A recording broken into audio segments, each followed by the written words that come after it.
Welcome back to ILTV on the hour. I'm Khalid bin David, coming to you live from Israel with all of the headline stories from here and across the region. Here are the latest developments. Historic talks between Israel and Lebanon have taken place in Washington, marking the first open diplomatic meeting between the two countries in more than 4 decades. The meeting held at the U.S. State Department brought together Israel's ambassador to the United States, Yechiel Leiter, and Lebanon's ambassador, Nada Hamadeh Moawad, alongside senior American officials. The talks come amid ongoing fighting between Israel and Hezbollah in southern Lebanon, with rocket fire and drone attacks continuing along the northern border.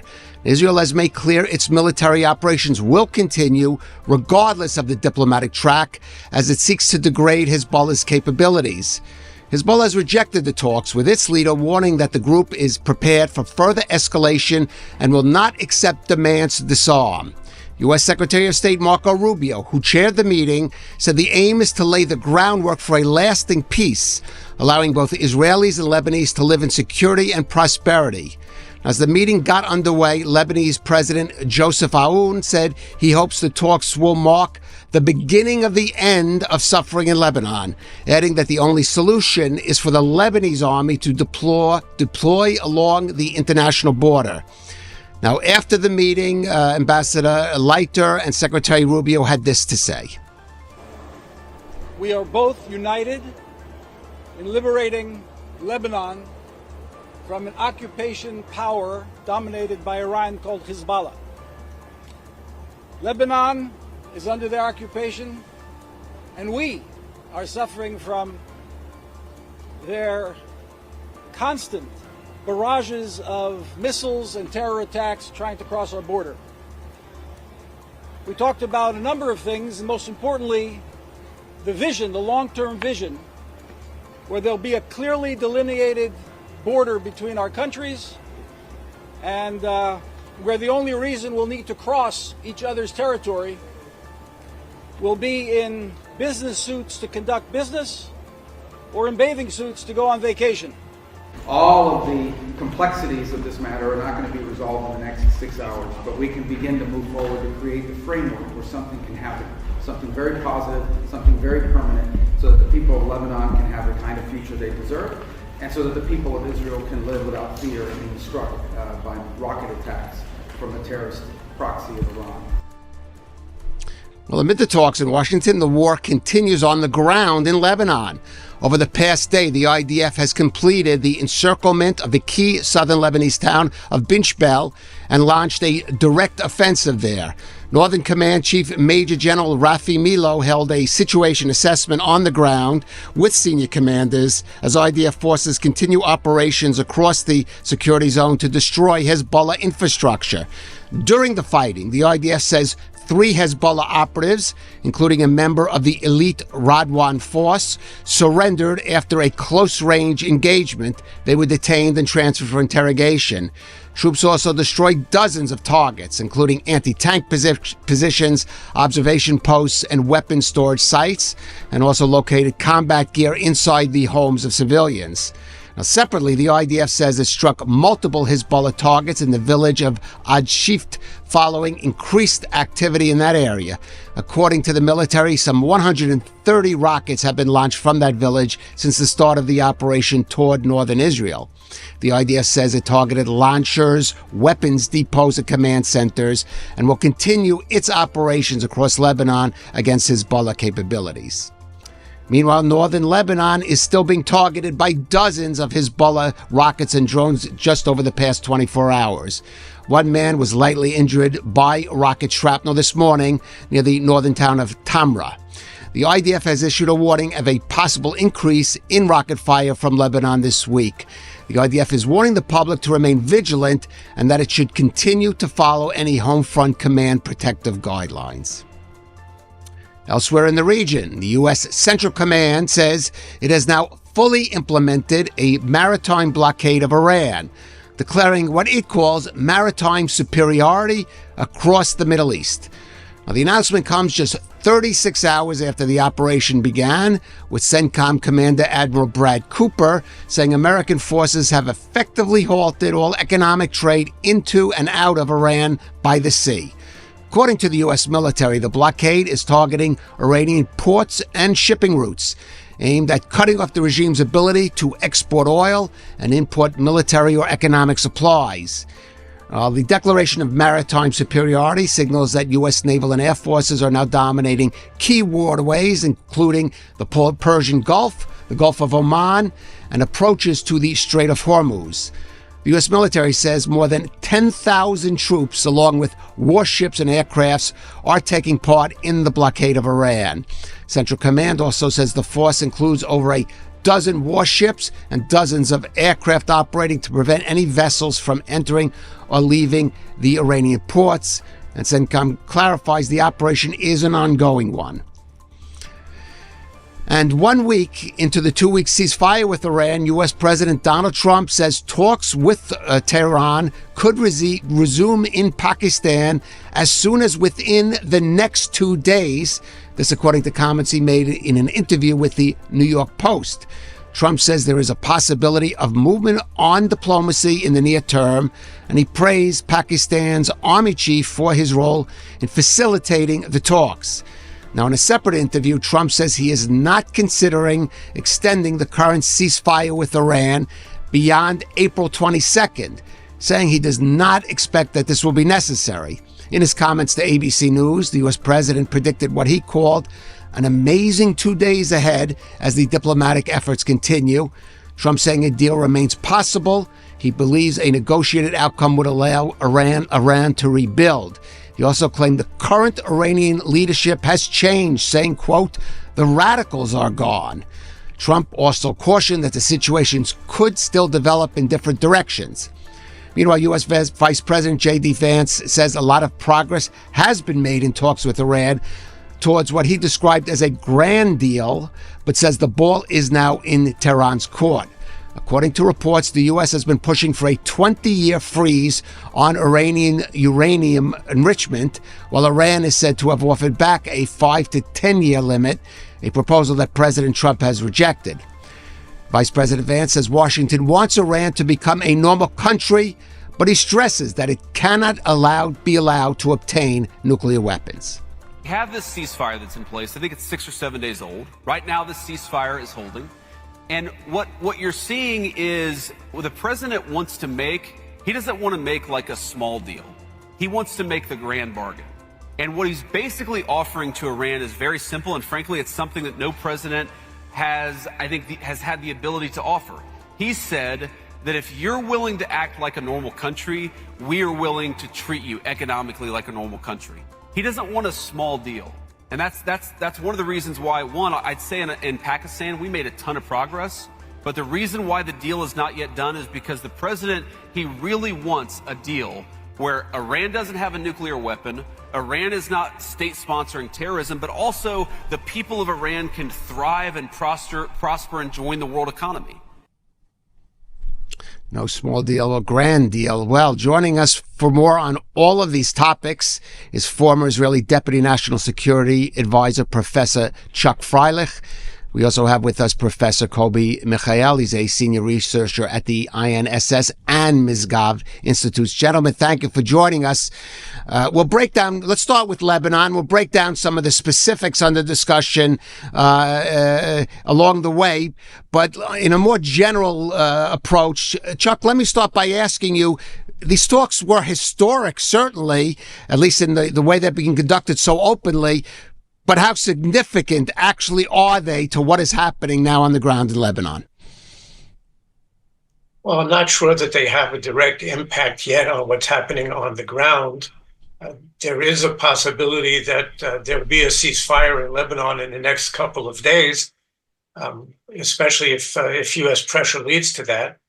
And if that happens, I think it's very important that we give the credit for this to the Lebanese, and that it not be perceived as something that actually comes as American pressure or as indirect Iranian pressure on the U.S., on us, to put an end to it. I think we have to try and help the Lebanese government help itself. There's never been a Lebanese government like this. And for the first time in decades, maybe there is some chance for real progress between Israel and Lebanon. They seem to want it. Of course, Hezbollah remains the primary obstacle for them and for us. And the question is how we get around that obstacle. I'm not sure that the war fighting that we're doing at the moment is going to bring us there. All right. Well, I want to go to Colby. First of all, you may want to react to that. Professor Freilich, Dr. Freilich sounding maybe a little more optimistic than even some members of the current government conducting negotiations. And their position has been there'll be no ceasefire connected with these talks. I want to get your view on that. And also the same question of how significant you think this is actually going to be to what is developing in Lebanon. It's not a question of optimism. It's a question of realism, I think. A sort of a realistic assessment with regard to the situation. We know what is the situation of Lebanon as a functioning state. This is a failed state. It used to be a failed state for almost its first establishment, or at least since 1975, since the outbreak of the civil war there. And this government has no monopoly over violence. And as Chuck said, Hezbollah is still the main obstacle, but it is not only Hezbollah. I mean, we cannot disconnect the Lebanese arena from the Iranian arena because, everything at the end of the day is derived from Iran and the strength of the Iranian regime. And as long as this regime will remain on its feet and will succeed in exporting the narrative of success and victory, and will remain controlling the Strait of Hormuz, then it will be like a very strong blow of wind in the sails of the resistance of Hezbollah, and not only Hezbollah, by the way, all the other Iranian proxies. But I think that what we are facing now is not less than a historical precedent in the sense that there is a Lebanese president and a Lebanese government that are willing to negotiate with Israel, where the negotiation is based on mutual recognition, and they are aiming to reach peace with Israel, and they have a common denominator with Israel when it comes to Hezbollah. Now, the problem is that this government and this army are not capable to tackle the challenge to disarm Hezbollah. And this is the reason that we have to work simultaneously in two paths, okay? The military one and the diplomatic, the political one. And by using the diplomatic path, it means to accelerate the negotiation, to bring the United States and the Saudis to strengthen Lebanon and the Lebanese army, and in the military path, to continue weakening Hezbollah to the degree that the Lebanese country, that the Lebanese army will be capable to continue from there. And then based on a very gradual and responsible manner and process, the IDF will withdraw from South Lebanon. It will be a process of not less than a year, I think, maybe even more. But eventually, I think that there is a potential to reach to a final status agreement with Lebanon, where Hezbollah will not be an obstacle anymore. But as I said at the beginning, first of all, we have to close the issue with Iran, or at least to weaken the Iranian regime to a very severe weakness, to bring them to a very severe weakness. Well, Chuck, I think Colby is sharing some degree of optimism, but definitely working on a different timeline there, and making the point that the Lebanese government, certainly President Ayoun, may have the willingness to make peace, but he doesn't have the means to do it, to rein in Hezbollah. And therefore, Israel's going to have to continue military operations. If I'm not wrong, Colby even suggested occupy parts of South Lebanon for the next year until I guess the Lebanese army finally is sufficient, or Hezbollah is sufficiently weakened that the Lebanese army can take it on. I mean, again, is that a realistic scenario given, for example, what's going to be likely international, including U.S. pressure for Israel to come to a ceasefire and do at least some kind of withdrawal? Well, I'm not convinced that the Lebanese army can be strengthened enough to take on Hezbollah. The difference in power and capabilities is simply enormous. And what we haven't been able to do in repeated rounds over the years, and with a very intensive effort for the last year or so, I don't think the Lebanese army can do any time in the future. And I also think that we've basically done what we can do militarily at this point. Yes, we can launch a bigger war, but I don't think that that's in the government's planning, and that doesn't guarantee us success either. So the truth is, I mean, my optimism here is bounded. My optimism is about the Lebanese government itself, because, again, I don't think we've ever seen anyone like President Aoun or the Prime Minister in terms of what they say and what they appear to be willing to do. I think what we have to do is maybe finish this story in Bin Jbeil, maybe one or two other things. I think there should be an effort to bring in a new international force, a real one, to replace UNIFIL, which has proven itself to be almost entirely ineffectual over the decades.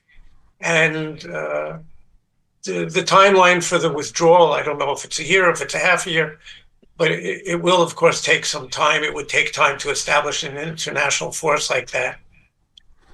Maybe if there's a real international force there, and if we give the Lebanese government a win here, let them get credit for the ceasefire, we strengthen them, we strengthen their position politically inside Lebanon, increase the delegitimization of Hezbollah, maybe over time. But I mean, I don't think anything very good is going to happen quickly.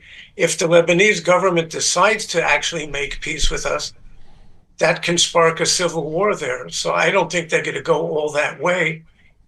Maybe we can start with some more limited aims, some limited cooperation. An actual formal peace treaty, I don't think, is in the cards for quite a while. Kobe, what about that idea of an international force? Israel hasn't had good experience with international forces in Lebanon, but that doesn't mean in theory it can't work. If it would, for example, something maybe overseen by the U.S., the way they're trying to do in Gaza. But at the same time, this government, that doesn't seem to be on the agenda for the government, the Israeli government right now. And for example, France, a country that has shown its willingness to use its army in places like Africa to take part in military operations in a serious way, Israel has basically declared them persona non grata in this process. What's your reaction? I think that the idea of international force is a bad idea, generally speaking. It is a very bad idea when we are talking about the current context. If international force might be effective, it will be only when Hezbollah will not be there, or at least Hezbollah will be so weak that the international force will be able to do what it has to do. But I just want to say that Dr. Freilich has cast doubt on the Israeli military's ability to achieve that aim, having failed to do so in previous years. Look, I think that the idea of holding the strip in South Lebanon between the international border and the Litani is not only for military purposes, although there are very good military purposes for that. It is, I think, first of all, as a leverage on Hezbollah, on the Shiite population, on the Lebanese government, the idea of preventing the Shiites from coming back to their villages in the south, and we are talking about a population of I think, more than 700,000 people, okay, that are not there anymore. And after finishing occupying Binj Bel, which is a very symbolic place, I think that there will be almost no Shiites in this area, and this is a very crucial leverage. And Israel cannot give up on this leverage. In addition to the military needs. But I think that under the current circumstances, there is no any international force that can do the job, that can deliver. And maybe later, when Hezbollah will be much weaker, we can think about an international force that I will prefer that will be NATO.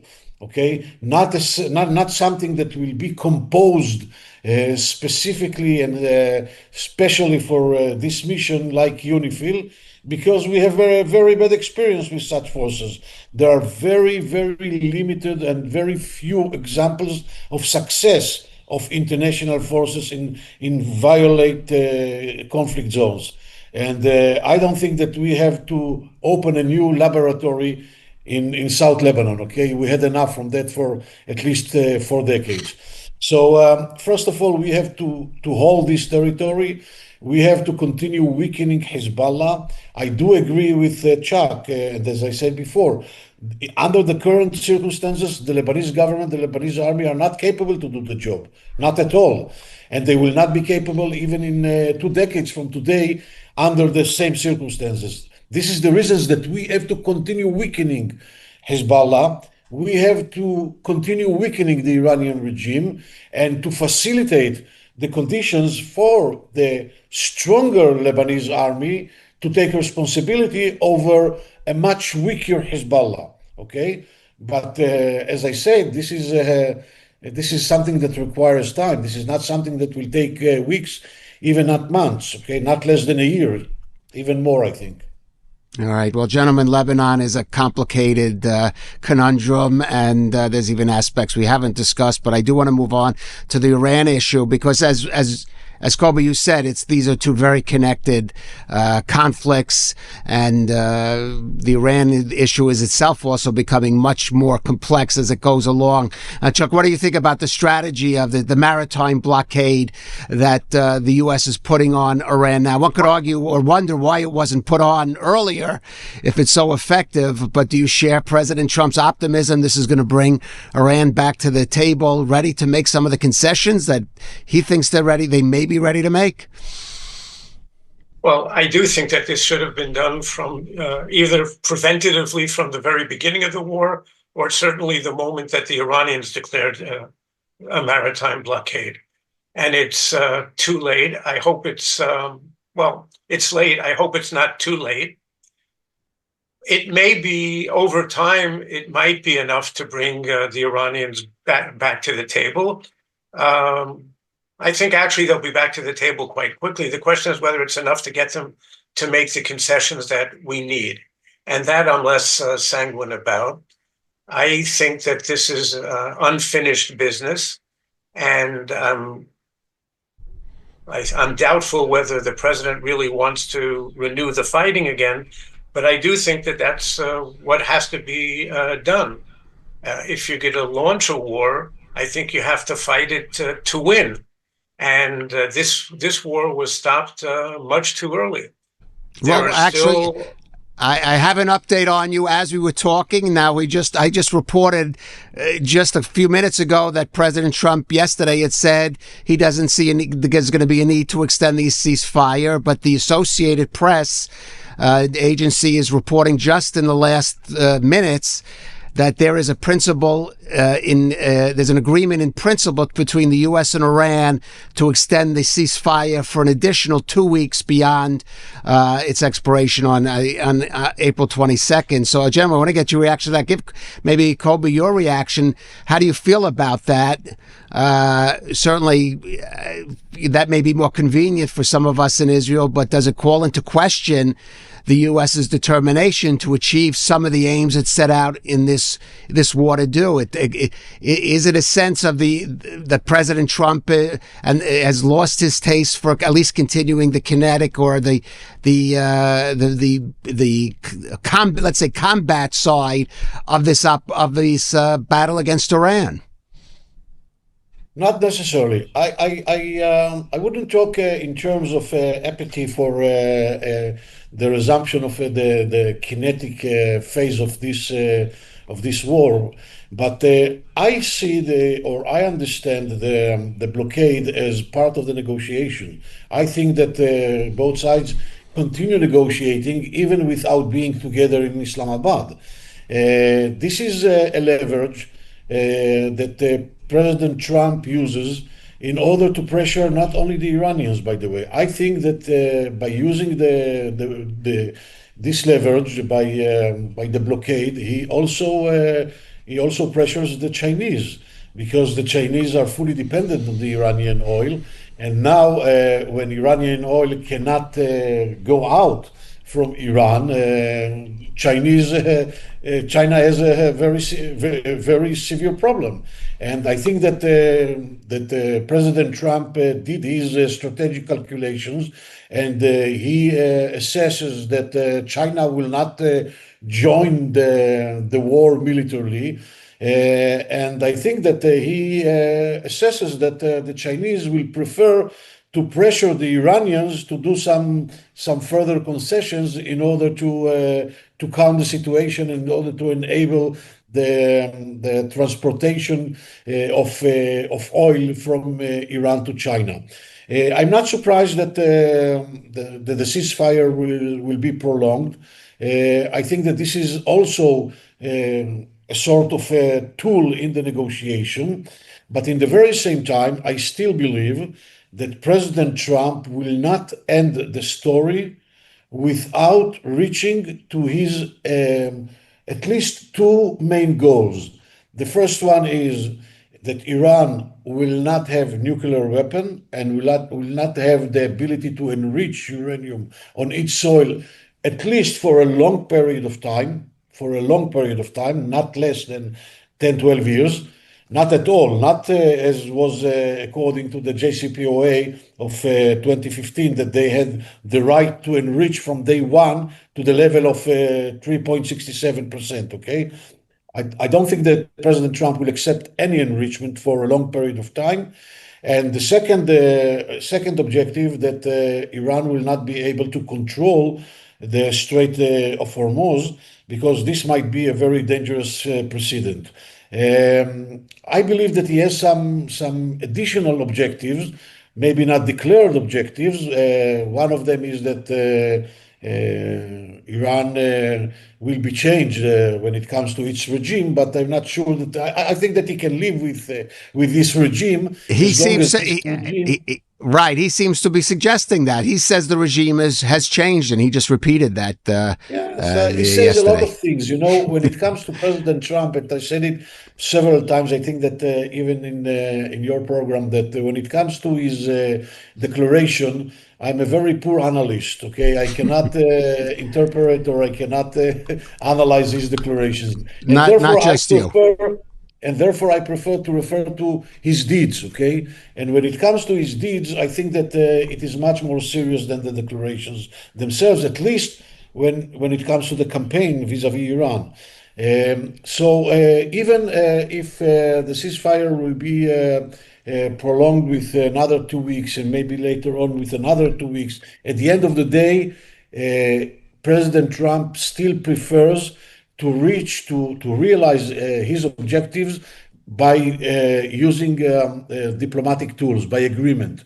But if he will not be able, if he will be convinced that the Iranians are do not intend to deliver, then I think that he will turn to the other option, and this is the kinetic option. And this time it will be a different kinetic option in comparison to what we used to know in the 40 days of the military campaign. Well, Chuck, it could be we're seeing the emerging outlines of some kind of nuclear agreement along the parameters that Professor Michael just said, but that would still leave out some important elements that are critical or important for Israel, limitations on its ballistic missile program, the regime's support of proxies like Hezbollah, and even the nature of the regime, even regime change. So how would that, if that's the optimistic scenario that we're looking at that kind of agreement, where does that leave Israel coming out of this war? Well, first of all, I think Kobe is right that the two issues are going to be the nuclear issue and the Strait of Hormuz, which is an issue that, of course, only came about in the course of the war. It wasn't one of the reasons for the war. But what you're saying is also correct, which is that our other interests, whether it's the ballistic missiles or the support for the proxies, those issues are not on the agenda, basically. And I believe that Kobe is right that the ceasefire will be extended. It may be extended repeatedly. And I think one of the most likely scenarios here, because the positions of the two sides are so far apart, Trump said today that actually he's unhappy with the fact that Vance proposed just a 20-year moratorium on enrichment and on the nuclear program. He wants the permanent end. Now, the Iranians, I don't see them agreeing to that. They weren't going to agree to the 20 years. So I think a likely scenario is, in the end, we have a few repeated lengthenings of the ceasefire, and then the whole situation just peters out. It dissipates. And unfortunately, Iran is left with the nuclear capability and the ballistic missile capability. And I believe that this war, as it stands at the moment, and as it looks like it will end when this process is over, has been a military success because we greatly weakened Iran, and a strategic failure because we haven't achieved any of the major objectives, certainly not fully. All right, I want to give Kobe his own chance to, as a last word, to respond to that. Military success, potentially strategic failure. You agree on that, Kobe? No, I think that it is early to decide. I do agree with Czech that there is a gap, and even a concerning one, between the military success and the strategic achievement, okay? And we have to bridge the gap. I think that the last word has not been said yet in this regard. And even if the ceasefire will be extended, the question is what will be the nature of this ceasefire. If the blockade will continue with the ceasefire, it means that Iran will be paralyzed. And at the end of the day, with all the respect to this radical regime and to its resilience, okay, it has a limit. I mean, there is a breaking point.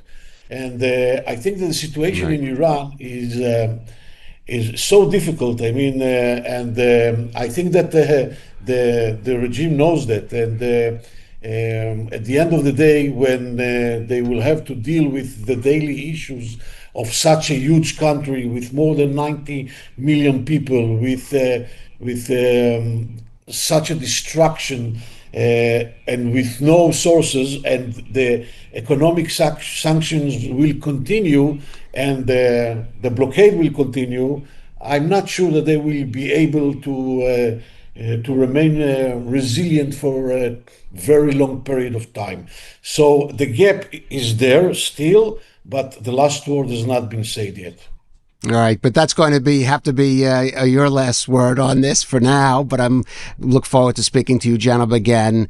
Dr. Chuck Freilich and Professor Kobe Michael, thank you for joining us on ILTV. Thank you for having us. We're going to make a sharp pivot now from the world of geopolitics to the world of professional basketball. But there's some geopolitics involved in this story too. Israeli NBA All-Star Deni Avdija delivered a career-defining performance last night with 41 points as the Portland Trailblazers staged a dramatic late comeback to defeat the Phoenix Suns in Phoenix 114-110 in a Western Conference play-in game in Phoenix, in what was the outstanding performance by any Israeli player, I would say, ever, certainly in the NBA, or outside Israel even. Avdia's three-point play with 16.1 seconds remaining sealed the turnaround after Portland erased a 11-point fourth-quarter deficit. He also contributed 12 assists and 7 rebounds in a complete all-around display.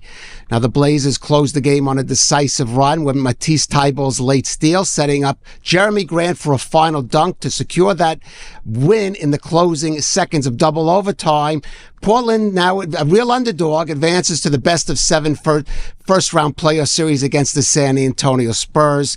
That ends a 4-year absence from the Blazers from the postseason. Now, Avdia scored 14 points in the fourth quarter alone, anchoring that comeback that shifted momentum and delivered certainly one of the standout performances of the play-in stage. Well, joining us is we'll go move from a legend in the basketball legend in the making to one that's already well established. Tal Brody, of course, former star for Maccabi Tel Aviv here in Israel. Tal, you're famous for, of course, declaring Israel is ala mappa, is on the map because of that dramatic win back in the 70s for Maccabi Tel Aviv in the Euro Cup. But would you agree with me that Deni Avdia's performance last night is also helping put Israel on the map, Israeli basketball?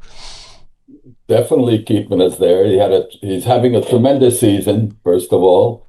The team Portland, they've been out of the playoffs, I think 4 or 5 years. They haven't been in the playoffs. And it's not only this game, all the season. His point average, his rebounding, his assist. He's probably the top player in the NBA that's drawing the fouls, going to the basket. I think he draws more fouls than any player in the NBA.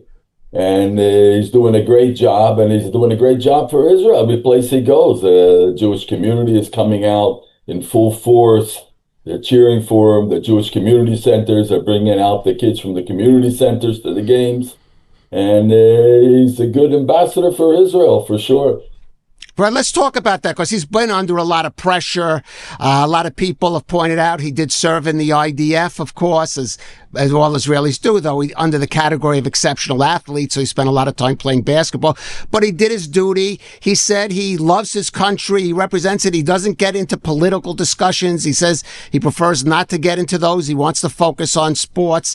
What it must be like for him on the court, to having to perform on the court with all those pressures, dealing with all those pressures off the court as well. Well, basically, I think every basketball player, when that ball when they flip it up in the air, everything around is just disappeared. You hear noise, you don't hear the comments so much, and you concentrate. That's what Deni is doing. He's concentrating on his game.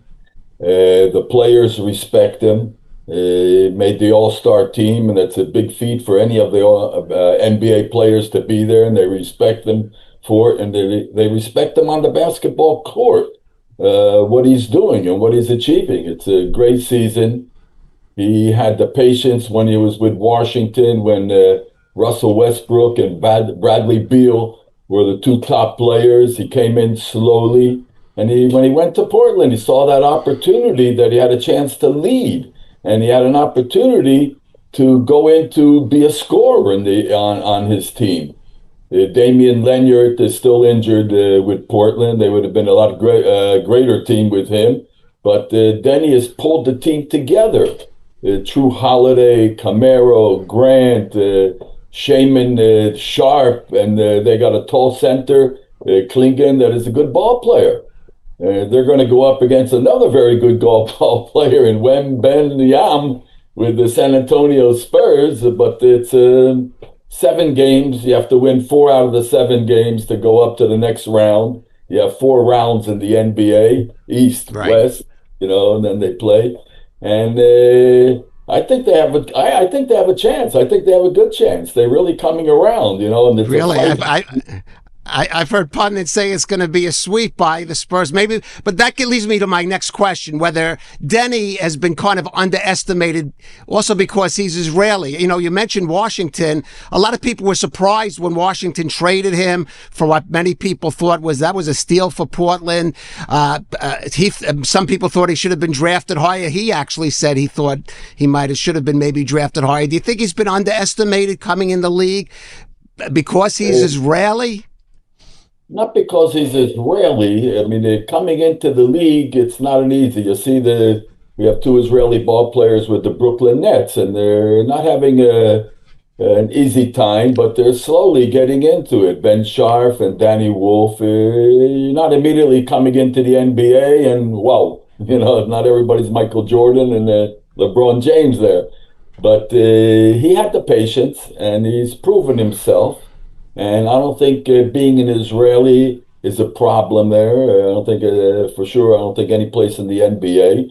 And when you said you're pivoting from politics to sport, it used to be at one time, it's a separation. Sportsmen, entertainers don't get into their personal opinions as far as reflecting on the public on what their personal opinions are in political matters. It's a little bit different story, but Denny, I think as an Israeli, as a Jew, he's doing a great job, and he does it very nicely, very smoothly, and he's not afraid to speak up for the Jewish community, and right. He handles his interviews very well. But let me ask you, I agree with you on the court, in the NBA, he's respected by the players and the coaches, and we saw that with his selection to the All-Star team, which was done by, the players and coaches as a reserve.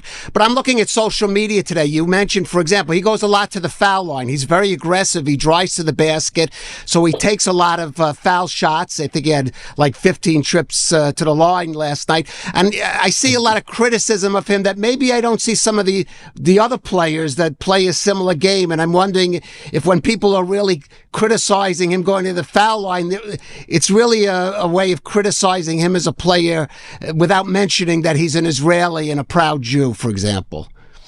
Well, you're talking about the criticism from the other team.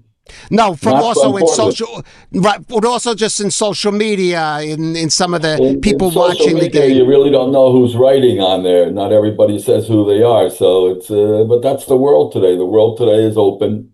Everybody believes in free speech. It used to be what people wanted to say wasn't so polite to say it, and they didn't say it. Today, whether it's polite or not, so they're speaking out.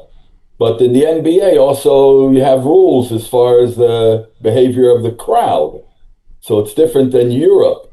But then again, you can't prevent anybody, no matter who they are, to get into the stadium, although the security in the NBA to get into a stadium is quite strict.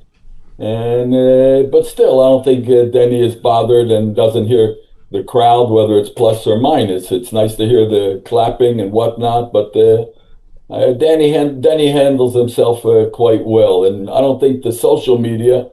I don't think he's paying attention to it that much, and I don't know if he has that much time to pay attention to it. But still, whatever it is, he's not going on a discourse back and forth, because it's endless. It's like Alan Dershowitz always says. You have the people that are for you. You have to cultivate them that they stay for you.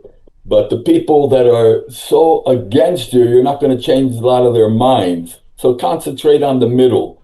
So Denny, I think, is concentrating on that middle. He looks at the good compliments, doesn't relate to that much about the compliments, which are nonsense. And he goes on and does what he has to do. I know Denny since he played with he was in the basketball school that I built in Herzliya until he was 14 or 15, transferred over to Maccabi Tel Aviv. And he played on the U15 team, U16 team, and then the U18, where the European scouts saw him. And they saw that he had a potential and he had that size at that age. He was smaller at 14, but at 18, he started, and 16 to 18, he started to bloom. Right.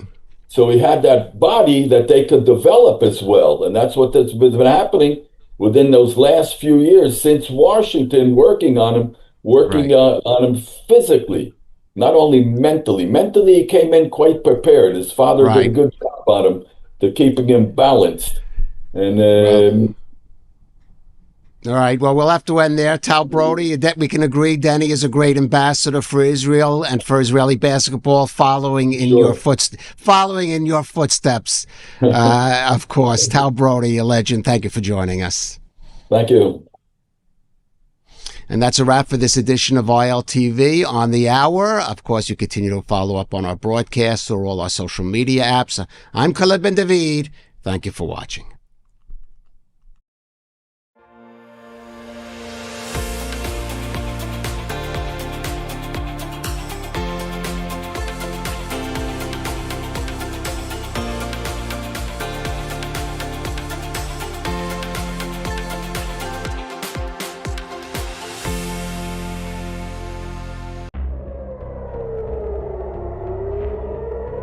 Deep underground in Jerusalem, in fortified operating rooms, intensive care units, and maternity wards, doctors and nurses urgently treat patients, even while rockets are flying and sirens are blaring. Hadassah built these hospitals and is working to rapidly expand these underground facilities. Additional hospital beds and 6 advanced operating rooms are urgently needed. Please go to hadassah.org. Make a gift that helps Hadassah continue its long-standing, life-changing support of the Israeli people. Thank you.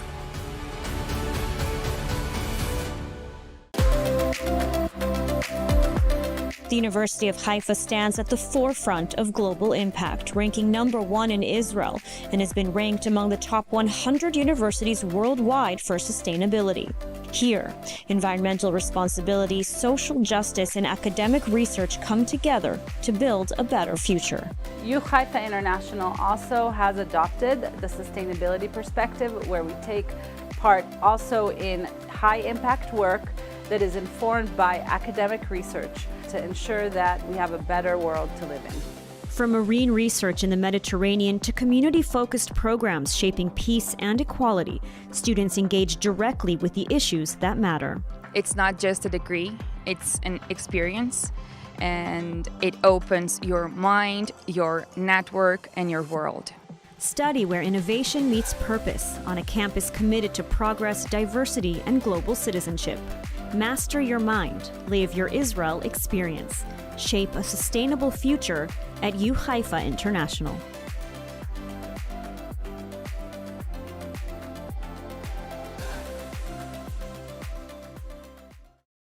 Step into the story of Israel's heartland with Blessed by Israel, where every purchase connects you to the land, the people, and the promise. Taste the sweetness of the promised land in their delicious honeys, or wear the story of the land close to your heart with the stunning Special Places of the Land necklace. Behind each product is a family, pioneers living in Judea and Samaria, crafting beauty and goodness from the soil of the Bible. When you buy their creations, you're not only receiving something extraordinary, you're investing in Israel's future, helping small businesses thrive and communities grow strong.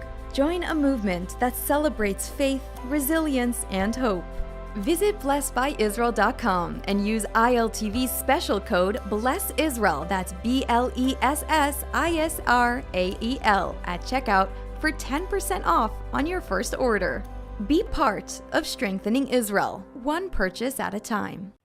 And now joining us to discuss the current situation with the ceasefire is retired U.S. Brigadier General Robert Spalding, the former senior director of the National Security Council and the current CEO of Semper AI. Robert, thank you so much for joining us today. Pleasure to have you on. To start, what do you think of this recent move by President Trump to blockade the Strait of Hormuz? What's the strategy here, and can it work? Well, if you put it in the context of what happened in Venezuela, they're slowly creating a stranglehold over the economics that have allowed the financing of terror to go on in the Middle East and around the world for so long. And so I think this is part of a broader strategy. At the center of it, and, although Iran is currently in the crosshairs, is China, and China is really supporting a lot of the things that Iran was doing, and of course, supporting Russia and Ukraine. So it's part of a larger strategy that continues. Well, we also see now that the U.S. is claiming they will return to talks at the end of this week. Does that mean that the position of the Islamic Republic has changed, given how we saw the last wave of talks, fade? You know, this takes time. Of course, the Islamic Republic will have to feel the pain before they decide to negotiate. Every negotiation requires leverage if you want to get what you're looking for. It doesn't have to come militarily. It can come economically. And that's really where the closing of the Strait comes into play. What is the impact economically of this closure of the Strait? I see a lot of people asking, well, if it was so bad that the Islamic Republic blocked it, why then would President Trump implement a naval blockade? Can you explain a little bit about that for our viewers? Sure. They were blocking it, but they were also charging a toll for ships that were passing through. And so I think what the president said, if the ships are paying a toll, then we're going to block those ships. And any ships going into or out of Iran, we're going to block. So essentially what the president said is, no, you can't use the Strait of Hormuz as a way to make money. You can't either charge tolls or use it to sell your oil to China. So essentially it's an economic blockade that's being enforced by the U.S. Navy. Now, I want to ask you a bit of a hypothetical question, but if a deal of some kind is struck between the United States and the Islamic Republic, what does that mean for terror proxy funding? Because obviously one of the demands we see from the regime is sanction relief. Would some of that funding not also increase the funding for terror proxies in the region? Well, I think the Trump administration is wide-eyed about what Iran or the Iranian regime intends to do with the money. And so I think there would probably be conditions placed on any releasing of funds that go into Iran.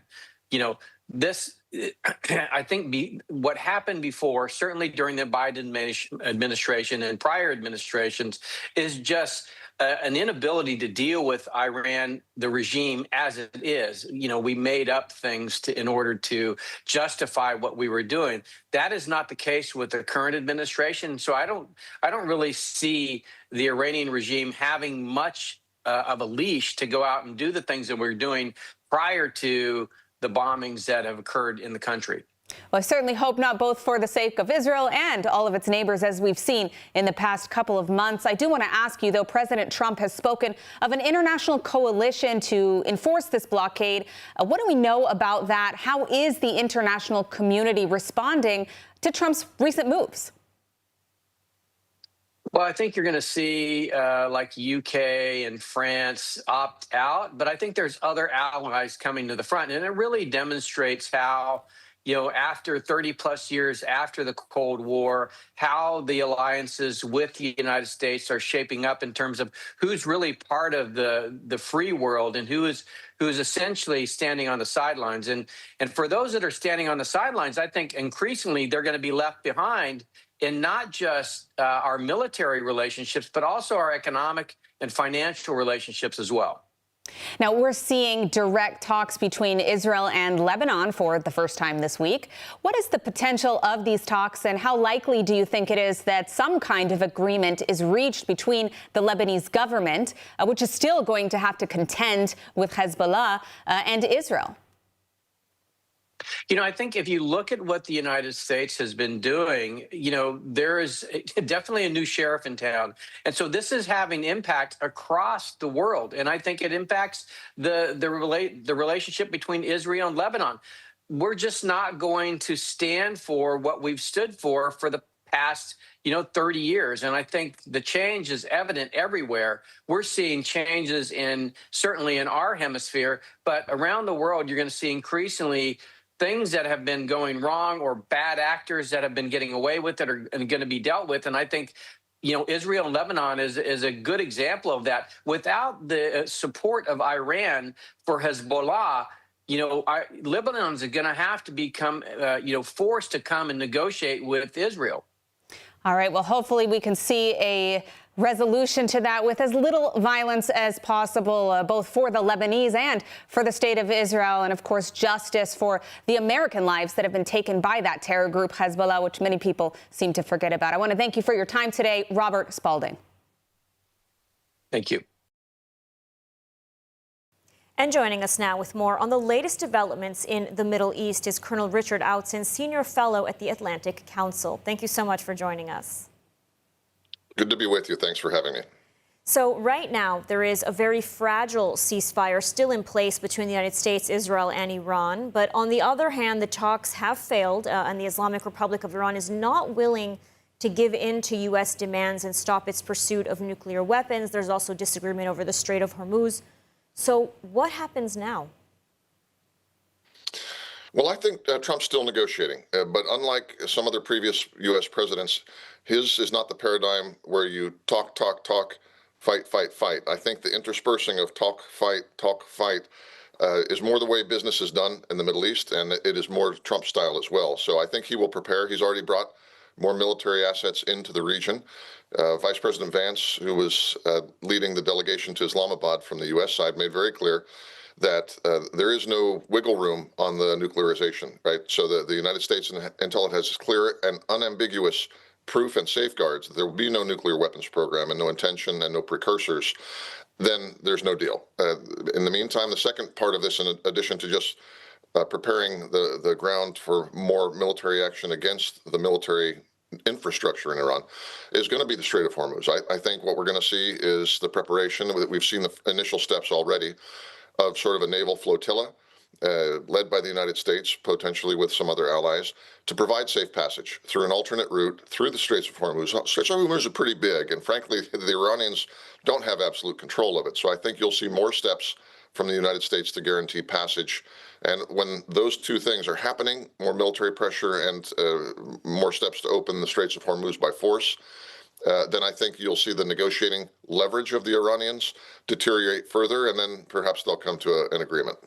So U.S. President Trump has floated this idea of a naval blockade on the Strait of Hormuz, or a flotilla, as you just said. I mean, what can you tell us about this option, mainly from a strategic and military perspective? Well, from a military perspective, it's a fairly straightforward task, and it's actually one we've done a version of back in the 1980s, because during the Iran-Iraq War in the 1980s, the Iranians were attacking tankers out of the perception that the international community was supporting Iraq, Saddam Hussein's Iraq at the time. So they flagged certain of the commercial carriers, mostly oil, with sort of Western flags. They declared them national assets of the various U.S. and allied navies, and then they protected them. So I think it's a fairly straightforward operational task, which is, that doesn't mean it's easy, but it's fairly simple, which is to identify a route and advertise to those ships that might be held up, especially those from Gulf allies like Kuwait and Qatar, and then either escort them or ensure that there are constant patrols along that route that will keep Iranian speedboats and land or sea mines rather from there. So that's the operational impact. The strategic impact, the hard task here is making sure it's not just the U.S. operation. The U.S. Navy is the largest and most powerful in the world. But to be honest with you, this operation has much more strength if it's a broader coalition. So the strategic impact of all of that will be to demonstrate that Iran really doesn't have much leverage and to broaden the coalition of countries pressuring Iran to make a deal. And addressing Lebanon as well, it was very notable that Hezbollah was not included in the ceasefire agreement, despite Iranian attempts to try and save its terror proxy. Now, Israel is continuing strikes against terror targets in Lebanon, and talks are supposed to get underway this week. But, we've already been in this scenario before. A ceasefire was in place. Hezbollah broke it yet again when it joined the war on behalf of Iran. The Lebanese government has proven unwilling or incapable of dismantling Hezbollah. So what has changed now? Yeah, so I have a lot of friends who follow Lebanon very carefully, and I do as well. It's one of those situations where the same mistakes seem to be made again and again, and there's not a lot of good options strategically. It's not as if the option of a drive on Beirut, again, to sort of remove the Hezbollah control from the southern suburbs or something like that's in the cards. So my friends in Israel used to refer to this cycle as setting the rules of the game, right? So there's a certain game played between Hezbollah and Israel, and the Lebanese government, in some sense, is an observer in that. You can't force the Lebanese government to exercise sovereignty if they don't think they have it, and they don't have the military superiority even over Hezbollah. So the rules of the game then become provocation and punishment. And Hezbollah has to be punished equal to the amount of provocation that it's engaged in. It is unfortunately a sideshow that's linked to, but not resolvable through the same mechanism as the broader fight with Iran. If there were, this is one place where if there were regime change in Tehran, it would absolutely be in the strategic interest of Israel and Lebanon as well as in Iran, because without that external support, Hezbollah cannot challenge the state. Unfortunately, that they are still the strongest actor, or at least the most willing actor to employ force in Lebanon. All right, well, Colonel Rich Outzen, thank you so much for joining us today and updating us on all the latest developments. Never a dull moment here in the Middle East. Thank you so much. Have a good day. Thank you.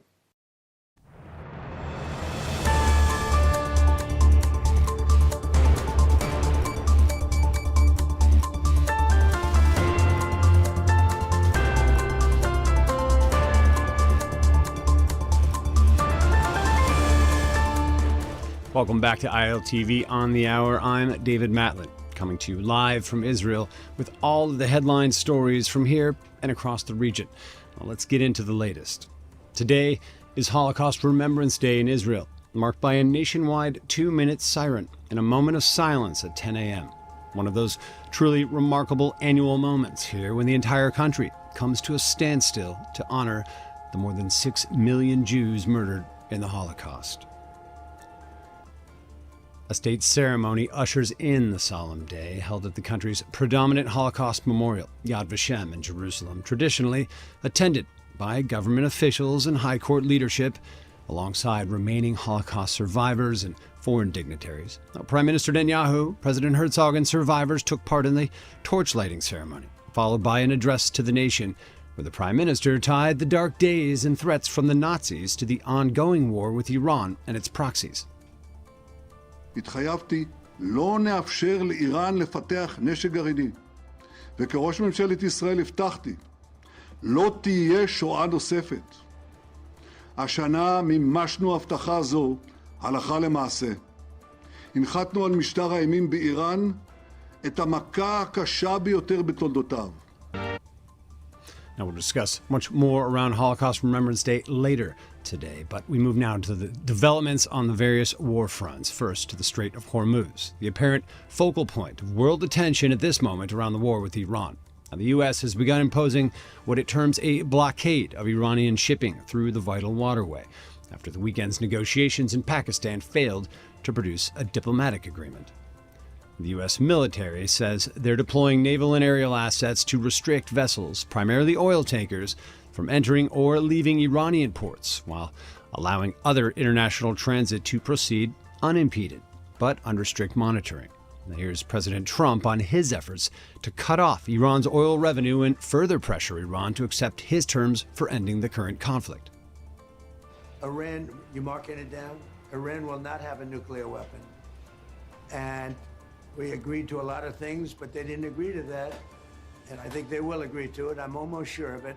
In fact, I am sure of it. If they don't agree, there's no deal. There'll never be a deal. Iran will not have a nuclear weapon, and we're going to get the dust back.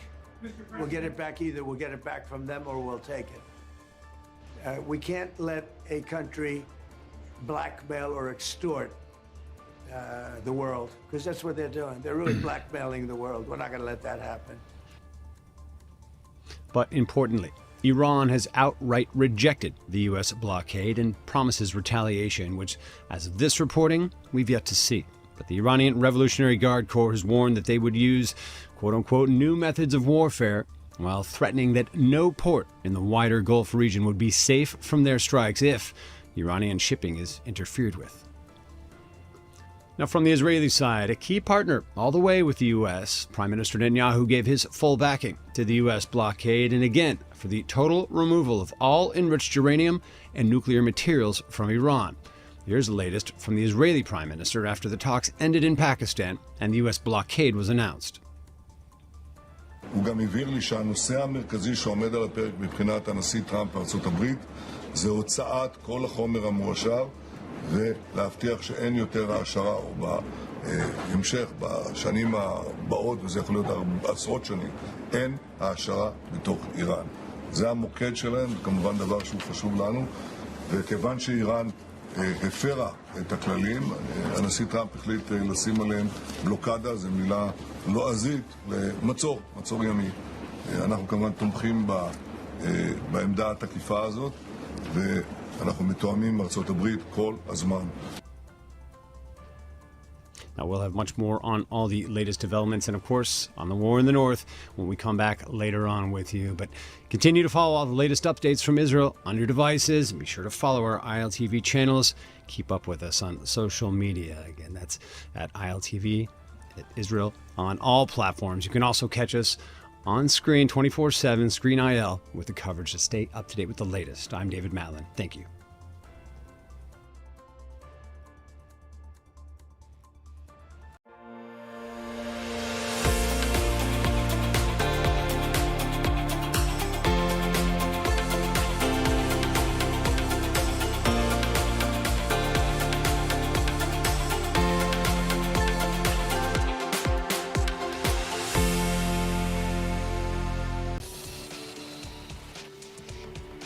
Welcome to ILTV's Israel Daily. I'm Emily Schrader, and coming up in today's newscast, Israel mourns the 6 million Jews murdered in the Holocaust for Holocaust Memorial Day, Yom HaShoah.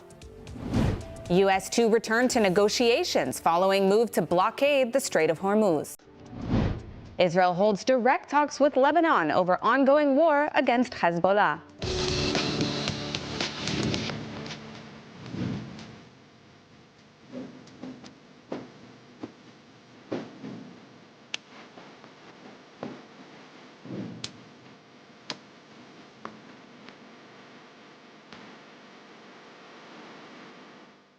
Welcome back to ILTV News. As we open our broadcast, the State of Israel is wrapping up Holocaust Memorial Day, where we honor the memories of the 6 million murdered Jews by the Nazi regime.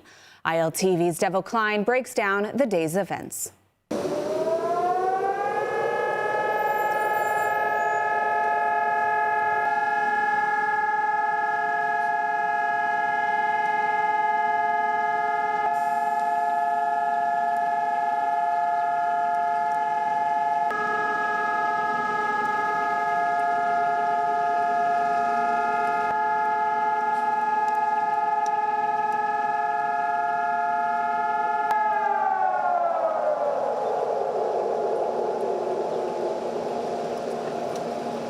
That just there was the Holocaust Remembrance Day siren. People are only now getting back into their cars and continuing on their ways as an entire nation comes to a standstill at 10 a.m. on Holocaust Remembrance Day to commemorate the memories of the 6 million Jews massacred in the Holocaust. The rest of the day is planned with programs and special events for the day. But let's take a closer look at what is expected for today and what was last night.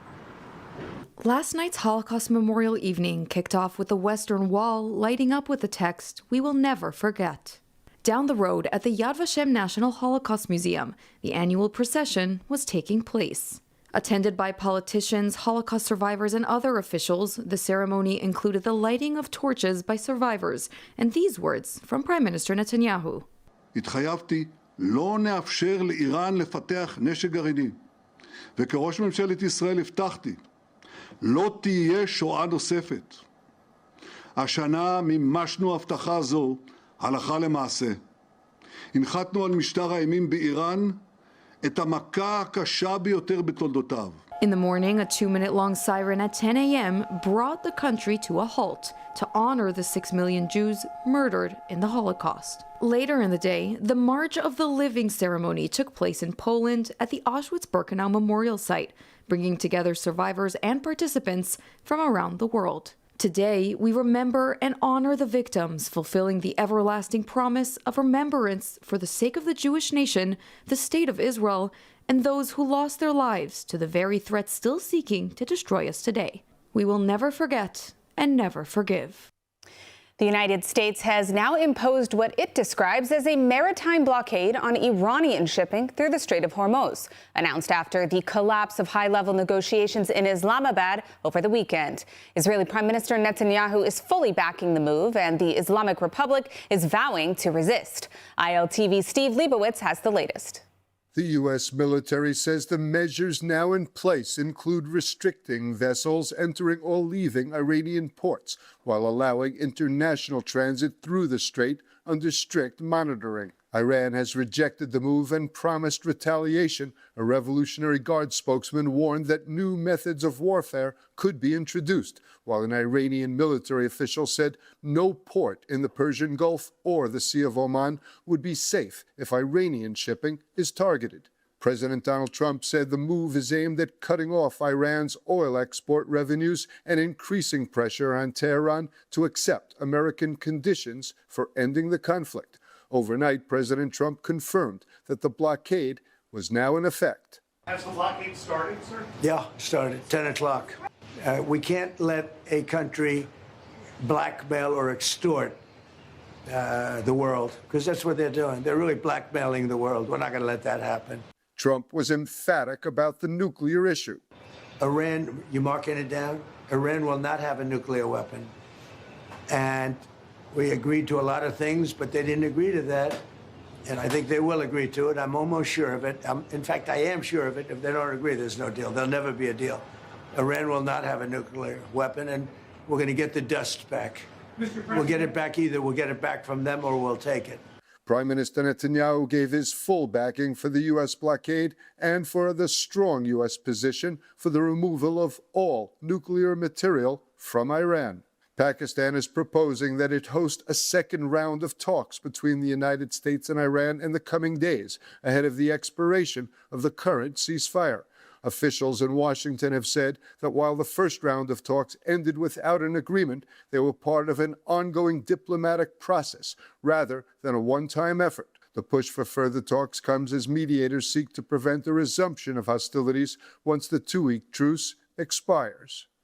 In Washington, direct talks are now underway between the ambassadors from Israel and Lebanon. At the same time, IDF forces are in what may be the closing stages of a battle to capture the key Hezbollah-controlled town of Binjbil. ILTV's David Matlin has the latest. Officials tempered expectations ahead of a historic meeting between Israeli and Lebanese envoys taking place at the State Department. Israel's ambassador to the U.S. is meeting his Lebanese counterpart, and what will mark the most senior direct engagement between the two countries to date. Now, the U.S. State Department meeting with American mediation includes senior U.S. officials led by Secretary of State Marco Rubio, highlighting the diplomatic push to pause the fighting on the ground. Hezbollah chief Naim Qassem is demanding that the Lebanese government cancel the talks as pointless and opposed any direct engagement with Israel. هذا التفاوض إذعان واستسلام وتجريد للبنان من قوته. نحن ندعو والفرصة لا زالت متاحة إلى موقف تاريخي بطولي بإلغاء هذا اللقاء التفاوضي. The ground offensive in southern Lebanon is continuing, with the IDF saying it's close to completing the capture of Hezbollah's historic stronghold in Binjbil after weeks of intense fighting. The military says more than 100 Hezbollah operatives have been killed in the operation, with forces from the 98th Division, including paratroopers, commando units, and the Givati Brigade, leading the advance. According to the IDF, troops first encircled the town to cut off reinforcements and escape routes before launching a ground assault supported by airstrikes and special operations. The military says dozens of terror infrastructure sites have been destroyed and hundreds of weapons located as clearing operations inside the town continue. Binjbil has long been considered a symbol of Hezbollah power, including as the site of a major speech by former leader Hassan Nasrallah after Israel's withdrawal from southern Lebanon in the year 2000. Military officials say it may take several more days to complete operations in Binjbil and fully secure the area. In parallel, The Israeli Air Force struck about 150 Hezbollah targets in southern Lebanon over the past 24 hours, including rocket launchers, drone units, weapons storage sites, anti-tank positions, and command centers.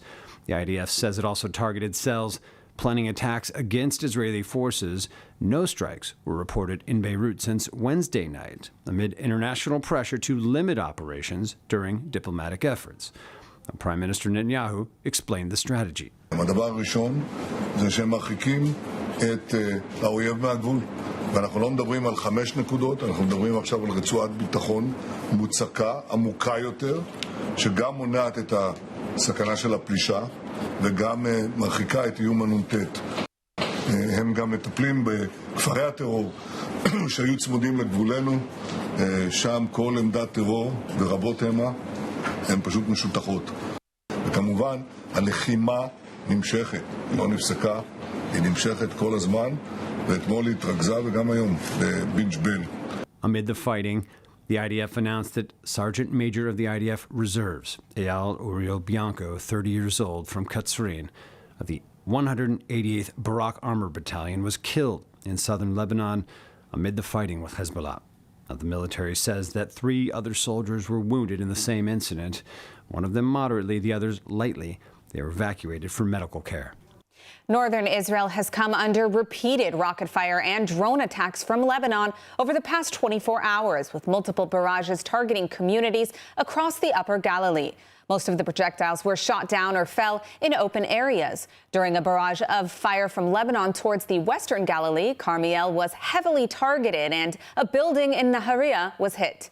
Magen David Adom teams were dispatched to the scene and conducted searches, providing medical treatment to a woman in her 60s who was lightly injured by glass shards and a blast impact. There was extensive damage to the building and surrounding area. Amid the U.S. ceasefire with the Islamic Republic, dozens of rockets and drones have been launched by Hezbollah into Israel every day. And now joining us to discuss the current situation with the ceasefire is retired U.S. Brigadier General Robert Spalding, the former senior director of the National Security Council and the current CEO of Semper AI. Robert, thank you so much for joining us today. Pleasure to have you on.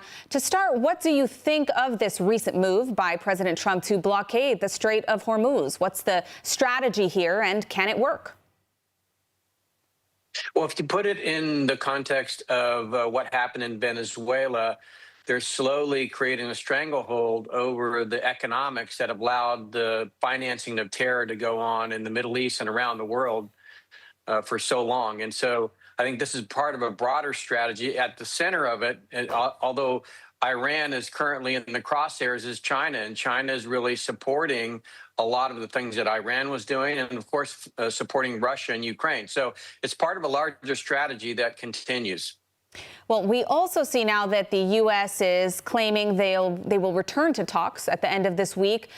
Does that mean that the position of the Islamic Republic has changed, given how we saw the last wave of talks, fade? You know, this takes time. Of course, the Islamic Republic will have to feel the pain before they decide to negotiate. Every negotiation requires leverage if you want to get what you're looking for. It doesn't have to come militarily. It can come economically, and that's really where the closing of the Strait comes into play. What is the impact economically of this closure of the Strait? I see a lot of people asking, well, if it was so bad that the Islamic Republic blocked it, why then would President Trump implement a naval blockade? Can you explain a little bit about that for our viewers?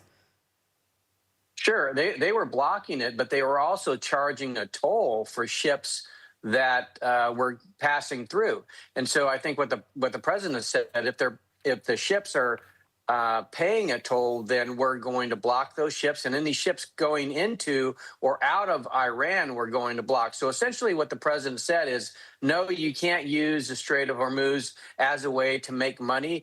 You can't either charge tolls or use it to sell your oil to China. So essentially it's an economic blockade that's being enforced by the U.S. Navy. Now, I want to ask you a bit of a hypothetical question, but if a deal of some kind is struck between the United States and the Islamic Republic, what does that mean for terror proxy funding? Because obviously one of the demands we see from the regime is sanction relief. Would some of that funding not also increase the funding for terror proxies in the region? Well, I think the Trump administration is wide-eyed about what Iran or the Iranian regime intends to do with the money. And so I think there would probably be conditions placed on any releasing of funds that go into Iran. You know, this, I think what happened before, certainly during the Biden administration and prior administrations, is just an inability to deal with Iran, the regime as it is. You know, we made up things in order to justify what we were doing. That is not the case with the current administration. So I don't really see the Iranian regime having much of a leash to go out and do the things that we're doing prior to the bombings that have occurred in the country. Well, I certainly hope not, both for the sake of Israel and all of its neighbors, as we've seen in the past couple of months. I do want to ask you, though, President Trump has spoken of an international coalition to enforce this blockade. What do we know about that? How is the international community responding to Trump's recent moves?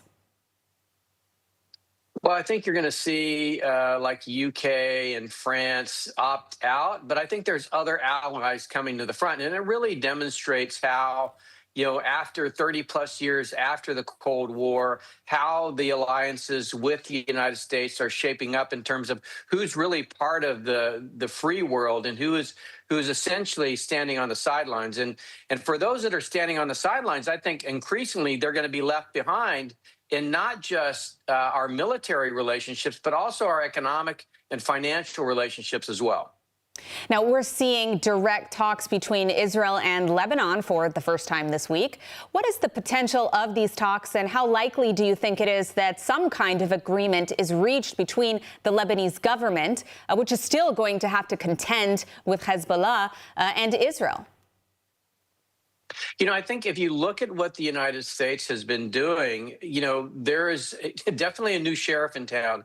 And so this is having impact across the world. And I think it impacts the relationship between Israel and Lebanon. We're just not going to stand for what we've stood for the past, 30 years. And I think the change is evident everywhere. We're seeing changes certainly in our hemisphere, but around the world, you're going to see increasingly things that have been going wrong or bad actors that have been getting away with it are going to be dealt with. And I think, Israel and Lebanon is a good example of that. Without the support of Iran for Hezbollah, Lebanon is going to have to become, forced to come and negotiate with Israel. All right. Well, hopefully we can see a resolution to that with as little violence as possible, both for the Lebanese and for the state of Israel. And, of course, justice for the American lives that have been taken by that terror group, Hezbollah, which many people seem to forget about. I want to thank you for your time today, Robert Spalding. Thank you. Deep underground in Jerusalem, in fortified operating rooms, intensive care units, and maternity wards, doctors and nurses urgently treat patients, even while rockets are flying and sirens are blaring. Hadassah built these hospitals and is working to rapidly expand these underground facilities. Additional hospital beds and 6 advanced operating rooms are urgently needed. Please go to Hadassah.org. Make a gift that helps Hadassah continue its long-standing, life-changing support of the Israeli people. Thank you. A new revelation by Iran Wire exposes the man behind Iranian Parliament Speaker Ghalibaf's social media trolling of the United States. And it's being done from inside America. Let's take a closer look. It started with something strange. In the midst of war, the Islamic Republic Parliament Speaker, Mohammed Bagher Ghalibaf, suddenly began posting in fluent English on X, using snarky cultural references, internet slang, and even Gen Z-style memes aimed directly at American audiences. The post warned of economic collapse, mocked U.S. leadership, and tried to shape how Americans view the war in a way that raised suspicions. Now an investigation by Iran Wire has identified the person behind that messaging, Maysam Zamanabadi, an Iranian who's been living in Glendale, California for nearly a decade while simultaneously working as a media operator for one of the most senior officials in the Islamic regime. This comes as the U.S. State Department has in recent days moved to crack down on family members and associates of the regime officials living in the United States, including with arrests and deportation actions. But this case goes further. Iran Wire reports that Zamanabadi was not just a sympathizer, he was a formal insider. He was previously identified as a key advisor within Ghalibaf's inner circle and has had roles linked to state-affiliated communications and media networks. During the recent war, while Ghalibaf himself disappeared from public view, his social media accounts continued to push daily messaging in English to target Americans directly. These posts, with their fluent English and deep understanding of American culture, now appear to have been written from the United States. The investigation also found that Zamanabadi continued to promote regime narratives in private, praising the Islamic Republic's performance in the war and describing the United States as a declining power. Mohammed Bagher Ghalibaf himself is not a marginal figure. A former IRGC commander and current Speaker of the Parliament, he has been directly involved in the regime's security apparatus and its crackdowns on protesters. The Islamic Republic, a regime responsible for brutal oppression at home and the funding of terror proxies abroad, has long invested in information warfare.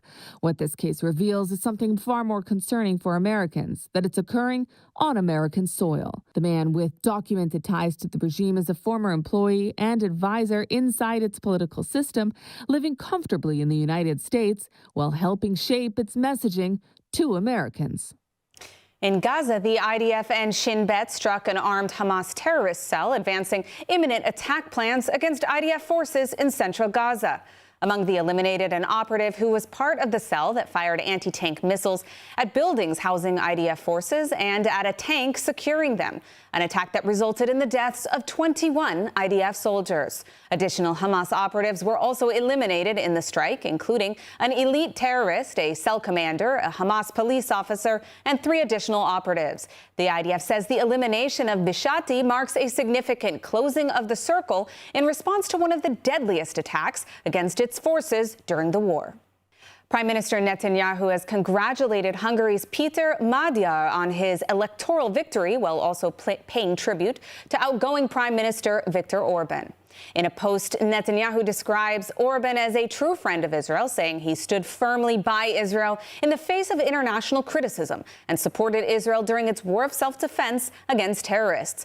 He added that the people of Israel will forever remember this. At the same time, Netanyahu congratulated Magyar on his win, writing on X that he wished him success in leading Hungary and in strengthening ties between the two countries. He said he looked forward to continuing cooperation between Israel and Hungary for the benefit of both nations. For his part, Magyar indicated continuing friendship with Israel and zero tolerance for anti-Semitism.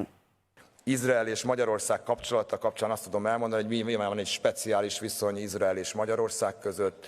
Rengeteg magyar honfitársunk él Izraelben, rengeteg izraeli állampolgár jön ide Magyarországra, egy nagyon erős zsidó közösség él Magyarországon, az egyik legnagyobb Európában, szerencsére békében és biztonságban. Magyarországon eddig is zéró tolerancia volt az antiszemitizmus minden formájával szemben, és ezután is ez lesz. Még olyanokat se fogunk tenni, amit az Orbán kormány tett különböző propaganda kiadványokban, és akkor azt is le is zárom, és nem mondom tovább. Egy fontos gazdasági partner Izrael, és fogunk tovább dolgozni, pragmatikus viszonyra törekszünk. Azt nem tudom garantálni, hogy persze meg kell vizsgálni minden ügyet és minden döntést, de hogy Magyarország továbbra is blokkolni fogja az Uniónak a döntéseit Izrael kapcsán. De mondom, itt nem akarok előre szaladni, meg fogjuk nézni, hogy mikor milyen döntést hoz az Unió, és mi az érdek, és mi az igazság. When you buy from Blessed by Israel, you're not just shopping, you're standing with the families of Israel's heartland. Every bottle of delicious olive oil, handcrafted necklace, or jar of honey carries the spirit of Judea and Samaria. These, along with many more products, are the tastes, scents, and stories of the Promised Land, made by people rebuilding our biblical homeland every day. Shop now at blessedbyisrael.com and use ILTV's special code BLESSISRAEL for 10% off on your first order. The University of Haifa stands at the forefront of global impact, ranking #1 in Israel, and has been ranked among the top 100 universities worldwide for sustainability. Here, environmental responsibility, social justice, and academic research come together to build a better future. Haifa International also has adopted the sustainability perspective, where we take part also in high-impact work that is informed by academic research to ensure that we have a better world to live in. From marine research in the Mediterranean to community-focused programs shaping peace and equality, students engage directly with the issues that matter. It's not just a degree, it's an experience, and it opens your mind, your network, and your world. Study where innovation meets purpose on a campus committed to progress, diversity, and global citizenship. Master your mind, live your Israel experience. Shape a sustainable future at Haifa International. And now let's take a look at the weather forecast. Clear skies are expected tonight around the country, with temperatures predicted at lows of 13 degrees Celsius or 55 degrees Fahrenheit. Tomorrow, partly cloudy skies are expected alongside hot temperatures of 29 degrees Celsius or 85 degrees Fahrenheit. And that's a wrap for today's news. For the latest updates from Israel on all your devices, be sure to follow our ILTV channels and keep up with us on social media. That's ILTV_Israel on all platforms. You can also catch us on Screen IL with 24/7 live coverage. Stay informed with the latest news straight from the heart of Israel. I'm Emily Schrader. Be well, and thank you for watching.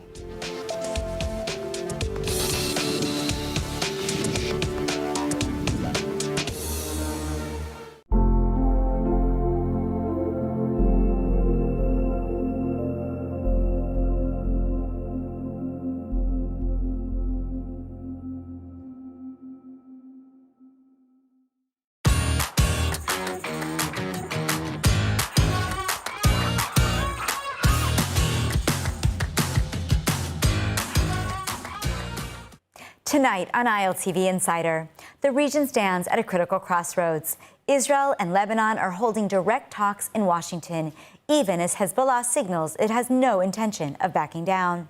At the same time, global attention is shifting to the Strait of Hormuz, where U.S. powers have staged a blockade on one of the world's most vital energy routes. Behind the scenes, the United States and Iran are talking, raising new questions about whether diplomacy can succeed where pressure has not. And here at home, the Israel Defense Forces say they are close to wrapping up major operations in southern Lebanon. After months of fighting, can Israelis in the north finally expect real quiet? I'm Maayan Hoffman, executive editor of ILTV, and I'll be your host tonight. I'm joined tonight by senior contributing editor of JNS Ruthie Bloom and former Knesset member Mossi Raz. Let's break it all down. Now, I want to start by talking about the north. Today, we're expected to see direct talks between Israel and Lebanon in Washington. Is this a real diplomatic step or just optics under U.S. pressure? Ruthie, why don't you start? Well, I think it's a real diplomatic effort, and it's the first time that there's a possibility of having peace between Lebanon and Israel. And the reason is that the Lebanese government has finally had it with Hezbollah. Although Hezbollah has always infiltrated the government, has sat in the parliament, is part of the army. I mean, Hezbollah basically runs Lebanon. But the Lebanese people they have really had it with the violence and the terrorism. And they actually, for the first time, are angry at Hezbollah for Israeli military actions that are hurting Beirut and other parts of Lebanon. So I would say this is the first time that there's a genuine chance, and perhaps even eventually, for Lebanon to join the Abraham Accords. And Mossi, do you agree with Ruthie's assessments? I think it's both. It's both. It's American pressure and French pressure. And it's real diplomatic negotiations where both sides want to achieve an agreement. But of course, the main problem is that we have Hezbollah, which is a terrorist organization, a proxy of Iran, that is not part of the game. And it's even worse when Israel and the U.S. are having a war with Iran. Yeah, and it makes a lot of sense. I mean, piggybacking on what you're saying, Mossi, we just heard yesterday that Naim Qassem called the talks pointless, the talks that are happening in Washington. Hezbollah clearly wants to keep fighting regardless of those talks that are going on. My question for you then is it possible that Hezbollah could keep fighting even if Israel would stop and would pull back? And what would that actually mean for the residents of the north? Mossi, maybe you can continue. It's a good question. We have the problem in the north since 1967, since the 6 Days War. A year later, the attacks started from Lebanon. This is an outcome of what happened. And we tried everything. We tried diplomatic decisions. We tried war. Nothing solved the problem, but we saw all over the years that using power, using military power did not help us. And the main comparison that we can have is after the war in Lebanon, the first war, what we called. It was not the first because we had the Litani, but between 82 to 85, when hundreds of Israeli soldiers were killed, we had this Israeli occupation in Lebanon until 2000 for 15 years. And in these 15 years, 559 Israeli soldiers were killed and 3 were kidnapped. And they did not manage to protect the north. 24 citizens were killed in the north. On comparison, we had more than 17 years after the second Lebanon war, under the resolution of the Security Council 1701, that in the beginning everything thought that it's nothing, and we got 17 years, more than 17 years, without any casualties. So yes, Hezbollah became stronger, but Israel became stronger too, and actually when in the second Lebanese war in 2006, Hezbollah managed to kill 160 Israelis, it was way more difficult for them after 17 years. So diplomatic decisions in the Lebanese front were more successful than military decisions or military operations. And this is the way that we have to go even now, with all the difficulties. The Lebanese government want to have an agreement, but they cannot really implement. But on the other hand, Hezbollah is not willing to fight all the time. They use their terror activities when they think that it is good for them. Well, but I think, Mossi, you really hit the nail on the head there by saying that the Lebanese government doesn't actually have the authority necessarily to deliver this ceasefire. When we talk about 17 years of quiet, that is certainly true. But of course, what we saw after October 8th was a Hezbollah that was so strong that we had to displace residents for nearly 2 years from the north. So, Ruthie, turning to you, if Lebanon and Israel do have successful talks, will that actually be something that can happen? Because sometimes it does seem that Israel is dealing with a state that doesn't control its own territory. What are your thoughts on that? Well, that's absolutely true, but Israel cannot allow itself to be attacked constantly. Now, the reason I disagree with Mossi about the issue of diplomacy versus military force is that we've always entered into diplomacy before we finished a military operation properly.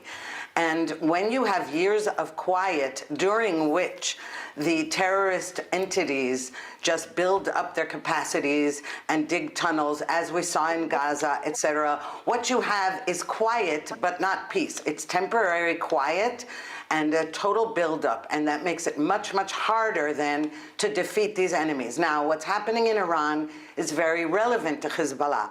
So while talking to Lebanon and fighting Iran, what you're doing is weakening that whole axis.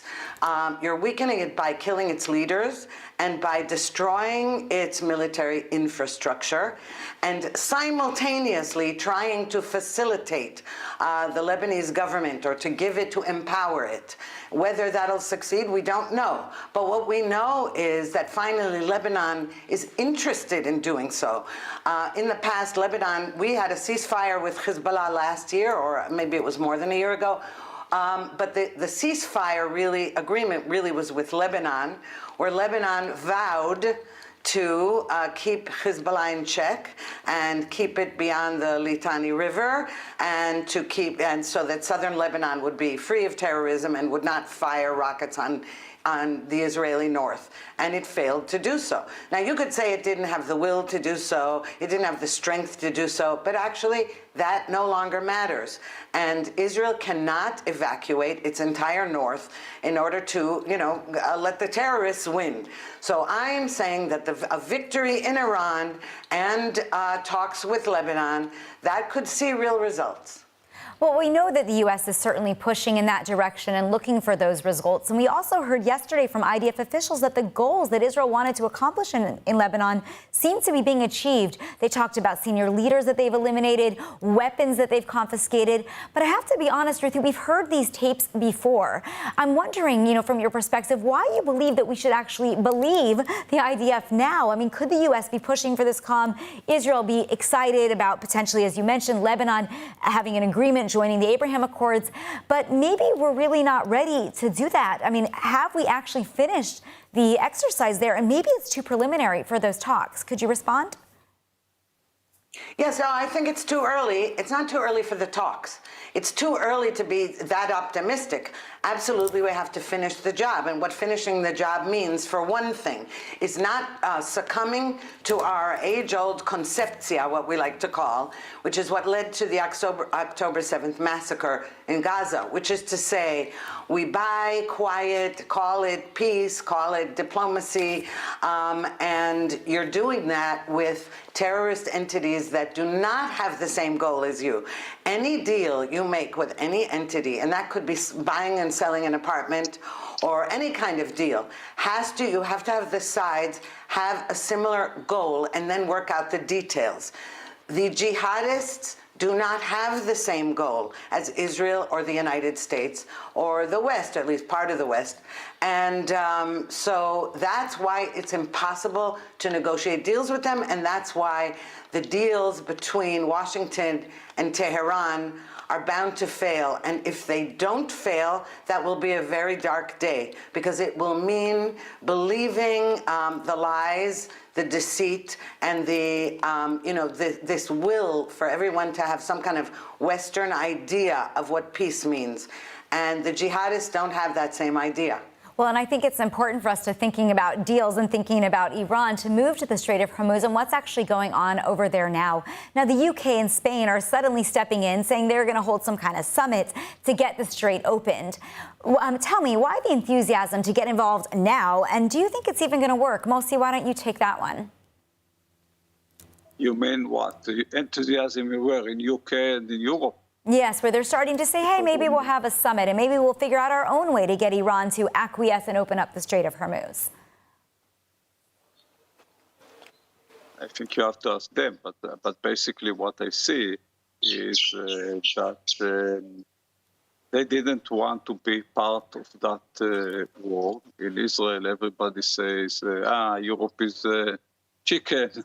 Or they run away, while we have done the same in Ukraine. Yes, everybody wants to fight his own wars and not the wars of the others. They didn't want to participate in the war, but in a way, it became their war, while the Iranians are blocking their gas. So they have to deal with this problem. And they say, Actually, they said we are willing to open the Hormuz Strait only after the war. So they don't want to be part of the war, and they can fully understand them. We are part of this war, and after 6 weeks, we find ourselves in a weaker situation than what we had 6 weeks ago. 10 months ago, we had a war in Iran. Everybody told us, we want them for generations, the Prime Minister said. And we understood that generations for our Prime Minister is 8 months. Now, the same, what is his conception and Ruti conception in October 7? 2 years before October 7, we had a war with Hamas, and Netanyahu said, we want Hamas and we want them for 15 years. They are not going to do anything. No, it's not going to happen only with using power, only with using military power.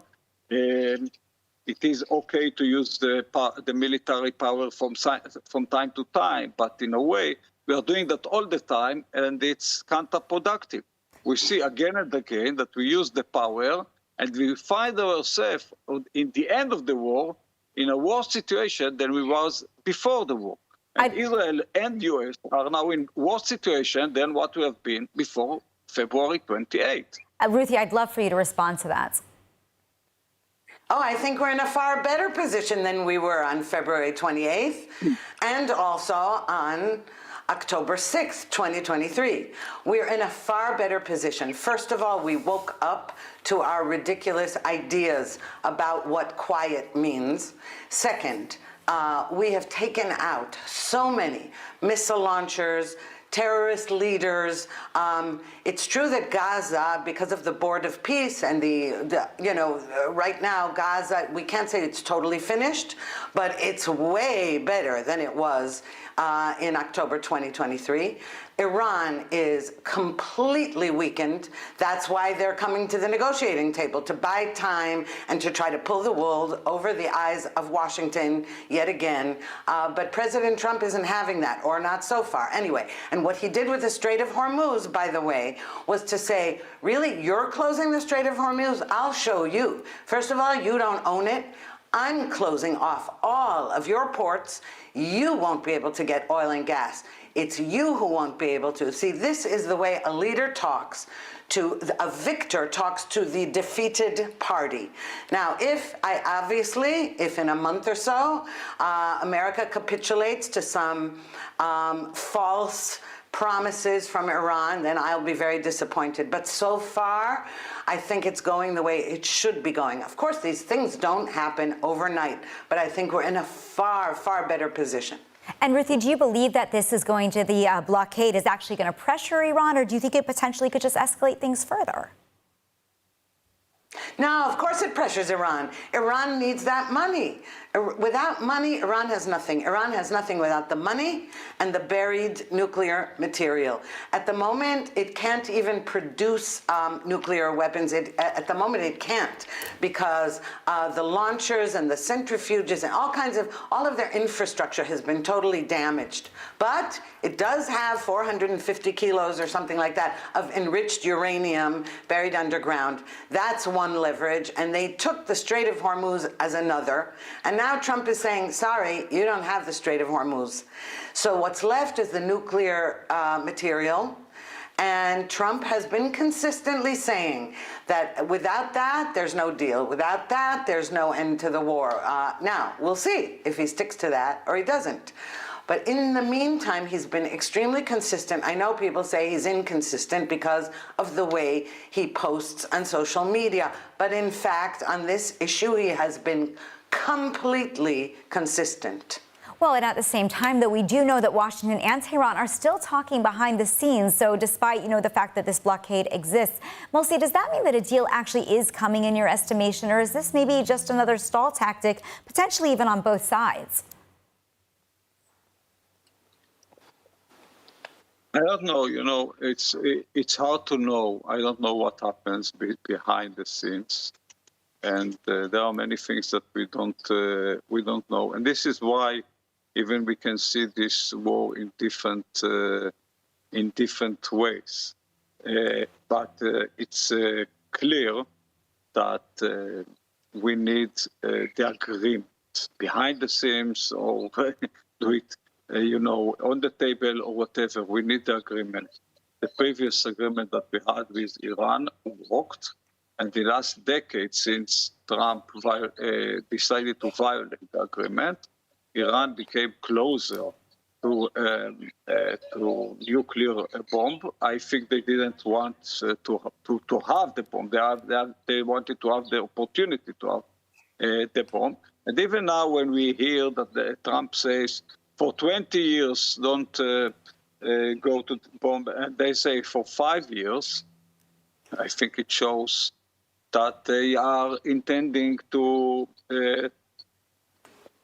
deliver. I'm not. I think this regime is terrible. It's terrorist regime, the Iranian regime. We cannot trust them, but we don't have any other way, because we cannot. We did not manage to solve it in a military way. We tried twice, and twice we have been told that now we solved the problem. And twice we saw that it was lies that the American and Israeli leaders told their nations. It did not happen. And it is not only the nuclear power, not the nuclear plane. They told about the regime. The regime is going to collapse. Did it? It is. They said about the missiles.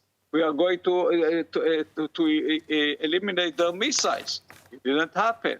So we have been so many lies by Prime Minister Netanyahu and President Trump that it's very hard to know what is really happening in the ground. But we do know that we tried twice. We had casualties, yes. It could have been way worse, yes. And we did not solve any problem, any of the problems that they said that we are going to solve. But we do have a new one, the Strait of Hormuz. So instead of having 3 problems when we went to the war, now we have 4 problems. Well, I'm going to have to ask Ruthie to go ahead and respond, if you wouldn't mind, Ruthie, before we move on to any other questions. Okay, I don't think we tried twice. You're talking about the attack in June, the 12-day war. That was part of what's going on now. There was a break in between. I consider it part of a timeline. And between the 12-day war and February 28th, when this started again, Prime Minister Netanyahu and President Trump were meeting and talking and discussing. And yes, it's true. President Trump speaks in hyperbole. It's the greatest this and the most that. But the fact is, it did damage the reason the 12-day war was so successful is that it took out Iran's ability to down Israeli and American planes.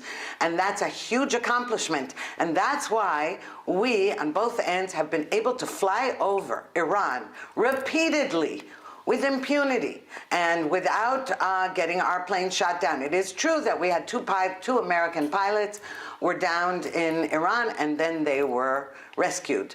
But as wars go, this was like a clean sweep kind of thing. Now, it's not over. And yes, they speak about great accomplishments because there were and have been great accomplishments. It's not finished. Meanwhile, the Iranian people are waiting for the right moment to take to the streets again and topple their own regime. That has to happen because you can't have a deal with this evil regime. I'm hoping that this so-called ceasefire in the meantime with Iran, it has given the Iranian people a little, let's say, a little peace and quiet. Though, I have to say, we know now that they're still being executed in the dozens. It's not that they're being left alone. But it's possible, now we don't know, as Moshe says, we don't know what's going on behind the scenes. What's possible is that we are arming them or we are helping them. The point is to facilitate. You have it on both ends. There's military power and then there's the power of the people. And the Iranian people have also had it with their regime, the way the Lebanese people have had it with Hezbollah.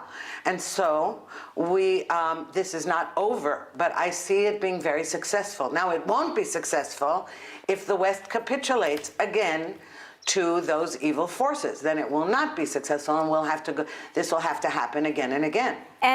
And unfortunately, we don't really know what will happen and whether or not the people will be able to actually rise up. And I guess that is something that we will have to watch and wait for to see if that regime will actually fall.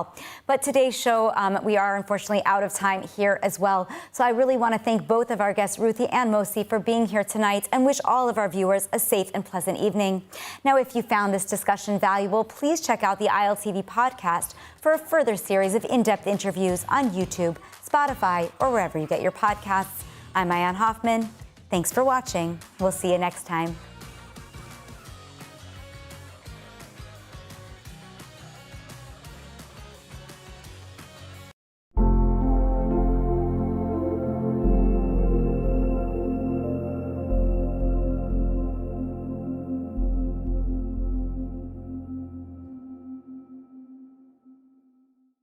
As the war in Lebanon continues against Hezbollah, the international community is increasingly critical of Israel over civilian casualties, even while the Lebanese public is painting a different picture, exposing how the terror group uses the civilian population as human shields. ILTV's Emily Schrader investigated the recent strikes in which an anti-Hezbollah Christian activist was tragically killed, and the surprising information revealed by Lebanese locals after the fact. Take a look.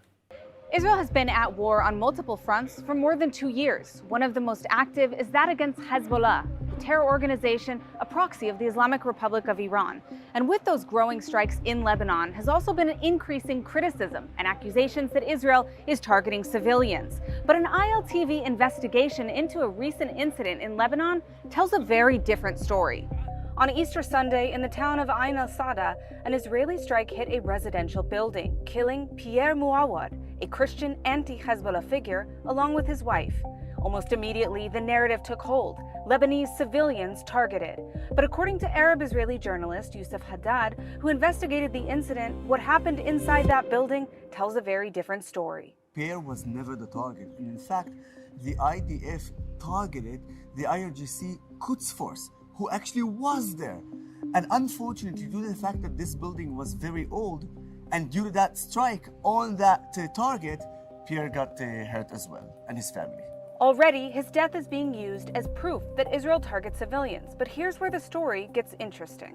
At the time of the attack, the people of the village, and even the daughter of Pierre himself, saw a suspect fleeing the scene on a motorcycle, and even spoke to the daughter and told her, rush to the building, there are dead people there. The daughter of Pierre herself demanding from the Lebanese government to do a full investigation to understand who that person is. من يومين حسب أقوال أحد أصدقاء الوالد الله يرحمه صار في مشادة كلامية بين بيي والصاحب الشقة يلي عم ينكر حضرته بيقول إنه الشقة فاضية.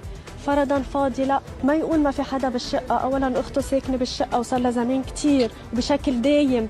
شغلة تانية قال له في حدا غريب بالبناية، أنا ما عرفت للأسف، يا ريت عرفت. قال له هيدا ابن عمي، والدليل على كلامي على السوشيال ميديا من قال إنه في ساكن بيت عبد الله إبراهيم وبنكتشف اسمه محمد شي. The IRGC target did manage to escape the attack, but unlike the other voices that we're hearing, the local community isn't blaming Israel. They were absolutely a legitimate target of IRGC, Hezbollah proxy in that building. He spoke to the owner of that apartment himself and said to him, listen, I'm hearing people in that apartment. The owner of the apartment told him, oh, no, don't worry. There are my people. There are my relatives, which is a total lie. There's a video showing that the apartment had water and even guns, which means that apartment was in use. The recording of Pierre saying in his own words, if something happens to me, I blame you, I blame Hezbollah. بس أنا في حال صار شيء محملك مسؤولية كاملة. قالوا بلكي صار شيء ما بعرف، قلت له لكن أنت مش مطمن. نقي قرر إذا مطمن بتطمني، أنا عم بتطمن على حاجتك أنت. إذا في حال شيء صار لا سمح الله، بدي منك تتخيل وين ممكن يروح خيالك، شو يعني تتحمل مسؤولية كاملة. لأنه الصاروخ اللي بيمرق هونيك بيقطع عنا. بقى يا مطمن اتركهم، اذا مش مطمن قيمهم. بقى المسؤوليه كامله عليك، حطها براسك. Lebanese army intelligence also confirmed the presence of a suspicious individual at the scene. حالة عين سعادة، صاحب الشقة كذاب ورئيس البلدية كذاب. الأكيد إنه كان في شخص هونيك، الأكيد إنه كان له بين 48 و 72 ساعة مستأجر الشقة. اليوم مخابرات الجيش عم تحقق بالموضوع وصار عندها معطيات حول الموضوع، معطيات كافية ووافية بحسب معلومات المتواضعة. صار عنده المعطيات إنه صار في عملية تأجير غير رسمية، وبالتالي الشغل عم بصير على هيدا الأساس. الكاميرات موجودة، صور الشخص يلي فر من هونيك موجودة. ساء بحظه إنه كان يعني يا قبل ما يفوت على الشقة يا أول ما ظهر صارت عملية الاستهداف، وبالتالي هيدي مش روايات، هيدي وقائع صارت موجودة لدى الأجهزة الأمنية. If we have all this information about the strike, we know who the target was, we know what the situation was, and eyewitnesses are saying it wasn't Israel's fault. Why do we see so much of the international media still blaming Israel in this attack? The international media is already biased, and we've seen this not just now, also during the 7th of October, how they framed everything, and the Gaza war with the fake genocide and ethnic cleansing and the famine, and it goes on and on and on. Now, people who know Lebanon knows how Lebanon is divided to 4 main communities. 3 of those main communities absolutely against Hezbollah. Lebanese are filming Hezbollah points where they are hiding and using rockets and launchers, and they say, if I am dead, it's because of them, not because of the IDF. It shows that the Lebanese people are fed up with them being used as human shield. And Lebanese people are calling out loud, time for peace with Israel. It is time for peace with Israel, because our problem was never, ever with the Lebanese people. It was only with the proxy of the IRGC, the terrorist organization Hezbollah. With the war in Lebanon waging on and the IDF continuing to target Hezbollah, it's clear that Hezbollah will do everything they can to endanger civilians, while Israel does all they can to protect civilians.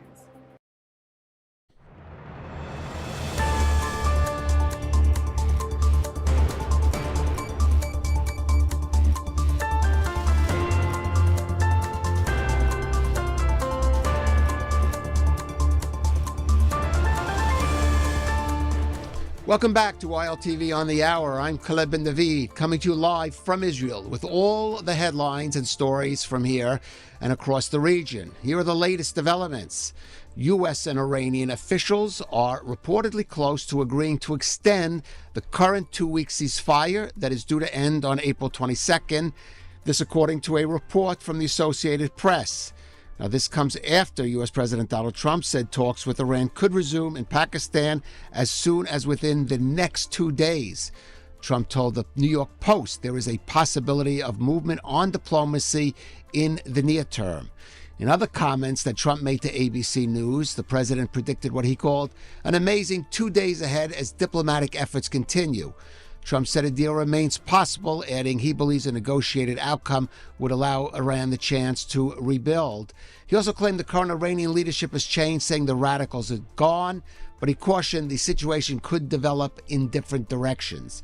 U.S. President J.D. Vance says a lot of progress has been made in talks towards Iran, towards what he described as a grand deal. Now, according to reports, the U.S. has been pushing for a 20-year freeze on uranium enrichment in Iran, while Iran is said to have offered a 5 to 10-year limit, a proposal President Trump has rejected.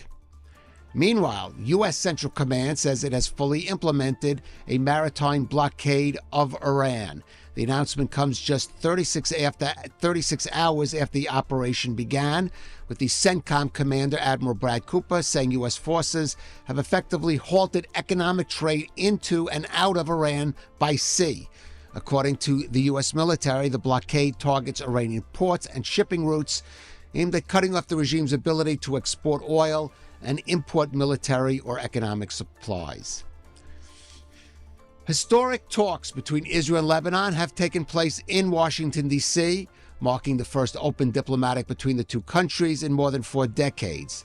The meeting held at the U.S. State Department brought together Israel's ambassador to the U.S., Yechiel Leiter, and his Lebanon's ambassador, Nadam Hamadeh Moawad.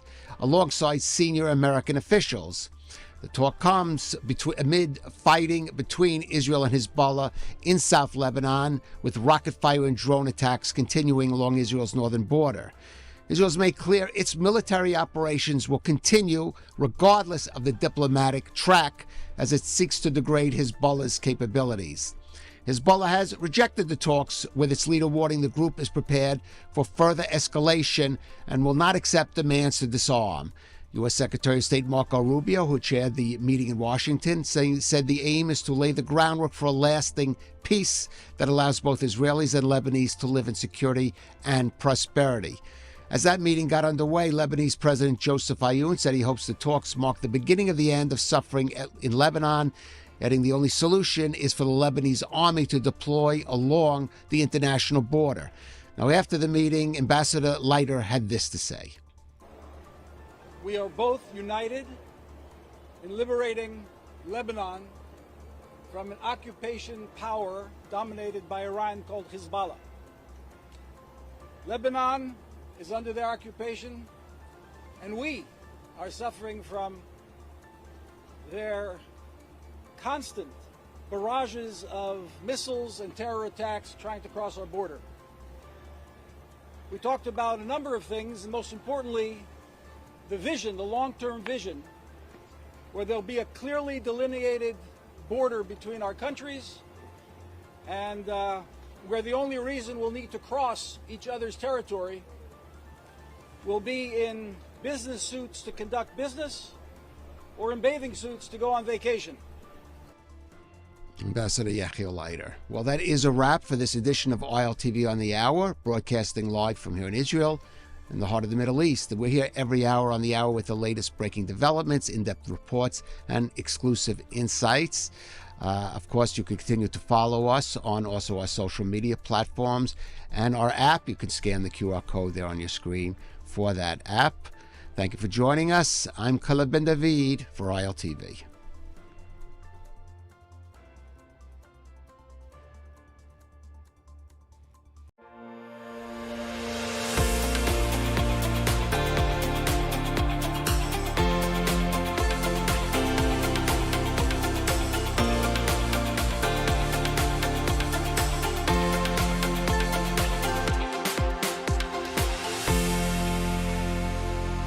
We've reached a really interesting crossroads here. A little scary, a little stressful, but certainly I think some big decisions to be made soon by the Israelis, by the United States, by the Lebanese, and probably a whole host of other actors in the region. Hi everyone, welcome back to a new episode of Off the Record. This is a show where we go beyond the headlines and have the conversations that don't always make it to air. I'm your host, Zina Rachamilova. As you may have noticed, we've been on hiatus for the past 5.5 weeks as realities of war here in Israel reshape daily life for all of us. Here at ILTV, our team has been working literally nonstop to bring you the best English language coverage from right here in Israel. All of this while navigating life under ballistic missile fire day and night. And despite all that, they continue to show up and deliver. So a very special shout out to the entire ILTV team here. With the nonstop coverage, we had to take a pause here on Off the Record. And now, with the ceasefire in place, we're excited to be back, even if it's just for a couple of weeks. We're committed more than ever to be bringing you thoughtful, unfiltered conversations when they matter the most. Make sure to subscribe and share. Let's get into it. Ladies and gentlemen, it's been a hectic 5.5 weeks, hasn't it? If I start breaking down everything that happened from the start of the war to where we are now, I think that show could last an entire day. So let's bring the focus on where we are now. The main headline today is U.S.-Iran talks in Pakistan have ended after 21 hours of negotiations with no deal. The U.S. negotiators have now left the country. Let's take a look at a clip from the press conference that was held earlier this morning. We've had a number of substantive discussions with the Iranians. That's the good news. The bad news is that we have not reached an agreement, and I think that's bad news for Iran much more than it's bad news for the United States of America. So we go back to the United States having not come to an agreement. We've made very clear what our red lines are, what things we're willing to accommodate them on, and what things we're not willing to accommodate them on. And we've made that as clear as we possibly could, and they have chosen not to accept our terms. American Vice President J.D. Vance continued to tell reporters that the regime officials refused to disavow the nuclear program that would let them build bombs in the long term. In the brief press conference, Vance did not mention the reopening of the Strait of Hormuz, which has been a choke point for about 20% of global energy supplies. At the beginning of the war, the regime blocked the strait and even placed naval mines to further restrict access to the strait. And now, apparently, they can't locate them all. The U.S. military has launched a mine clearing operation, explicitly saying that it's working to ensure that the strait is fully clear of sea mines. Vance stated that as the U.S. delegation prepared to leave Pakistan, that the understanding was that this was the U.S.'s final and best offer. We'll see if the Iranians accept it. It's also worth noting that these talks in Islamabad mark the first direct meeting between the U.S. and Iranian officials in more than a decade, the highest level of engagement since the 1979 Islamic Revolution. One of the other sticking points during these ceasefire talks has been whether or not Hezbollah is included in them. On April 8th, Israel launched Operation Eternal Darkness, where 50 Israeli fighter jets dropped 160 bombs on 100 targets across Beirut, the Bekaa Valley, and southern Lebanon within just 10 minutes, targeting command centers, intelligence headquarters, rocket and naval units, and assets of the elite Radwan force. The scenes in Lebanon following those strikes were really devastating and very sad. These were very, very difficult scenes where at least 357 casualties were reported, according to Reuters. Israel said that 180 in counting of those deaths were Hezbollah operatives, many of which were hiding in residential areas. Since the beginning of the war, Hezbollah has shot about 6,500 missiles, rockets, and UAVs at Israeli civilians, according to Israel's foreign ministry. Operation Eternal Darkness came after reports that Lebanese President Joseph Aoun called to initiate the direct ceasefire talks with Israel and even floated the idea of normalization. Just days ago, Prime Minister Netanyahu announced that Israel would begin negotiations with Lebanon to reach a ceasefire as soon as possible. President Aoun also ordered to disarm Hezbollah in Beirut. All of this leaves us with so many questions. What does this actually mean for the broader conflict and, more specifically, for Hezbollah's role moving forward? What will happen with these ceasefire talks? And are we even going to make it to the 2-week mark, which doesn't seem like it? And if not, how will this operation look moving forward? To help us break this down, I'm joined by someone who has spent years analyzing terrorist networks, regional security, and U.S. policy in the Middle East. Dr. Jonathan Schanzer is the executive director of the Foundations for Defense of Democracies. He's previously served as a terrorism finance analyst at the U.S. Treasury, where he tracked and helped disrupt funding for groups like Hamas and Al-Qaeda. He's authored multiple books on the region and U.S. national security, and he frequently testifies before Congress and appears across major international media. Jonathan, thank you so much for joining us today. Pleasure to be with you. So I'm really excited to have you on the program because I have so many questions. I think all of us now are a lot more confused than we were 41 days ago. And what I want to understand is I want to start by breaking down everything that both the U.S. were demanding in these ceasefire talks and what the regime was demanding. We have the 50-point plan from Trump, and then we had the 10-point plan from the regime. So help us understand exactly what each side wanted and how it was sort of inevitable that there was going to be any progress in these negotiations. Yeah, I mean, I think you framed it exactly right. The U.S. was essentially asking for one thing, which was that if the regime stopped terrorizing the Strait of Hormuz, that the U.S. would stop firing, the attacks on the Islamic Republic would stop, and that there would be an opportunity for ceasefire negotiations. It was transactional, but it was an attempt to deconflict based on this asymmetric economic war that the regime had started to wage, that had sent the price of oil sky high, that had sent contracts for natural gas sky high, that was rattling the stock markets around the world. This was a war that was being waged not against Israel and the United States, but literally against everyone who consumes energy all around the world. You could feel the aftershocks everywhere, and Donald Trump was trying to end that. The Islamic Republic, had agreed to those terms more or less. But when you look at what they were calling for, their list of demands from the U.S. it was expansive and completely untethered from reality. This idea that the U.S. was going to apologize and pay reparations and lift sanctions and remove all its forces from all of the bases. This was expansionist. Like, the demands were insane. And just absolutely not realistic. And so, going into these talks, it didn't seem like there was a common narrative. It didn't look like there were common goals for either one of these countries. And not surprisingly, it didn't take long for this delegation led by J.D. Vance, Vice President of the United States, to announce we're not getting anywhere. And it's for that reason that he pulled up and he's left. It was abrupt. It was clearly a sign that the hostilities are likely to continue.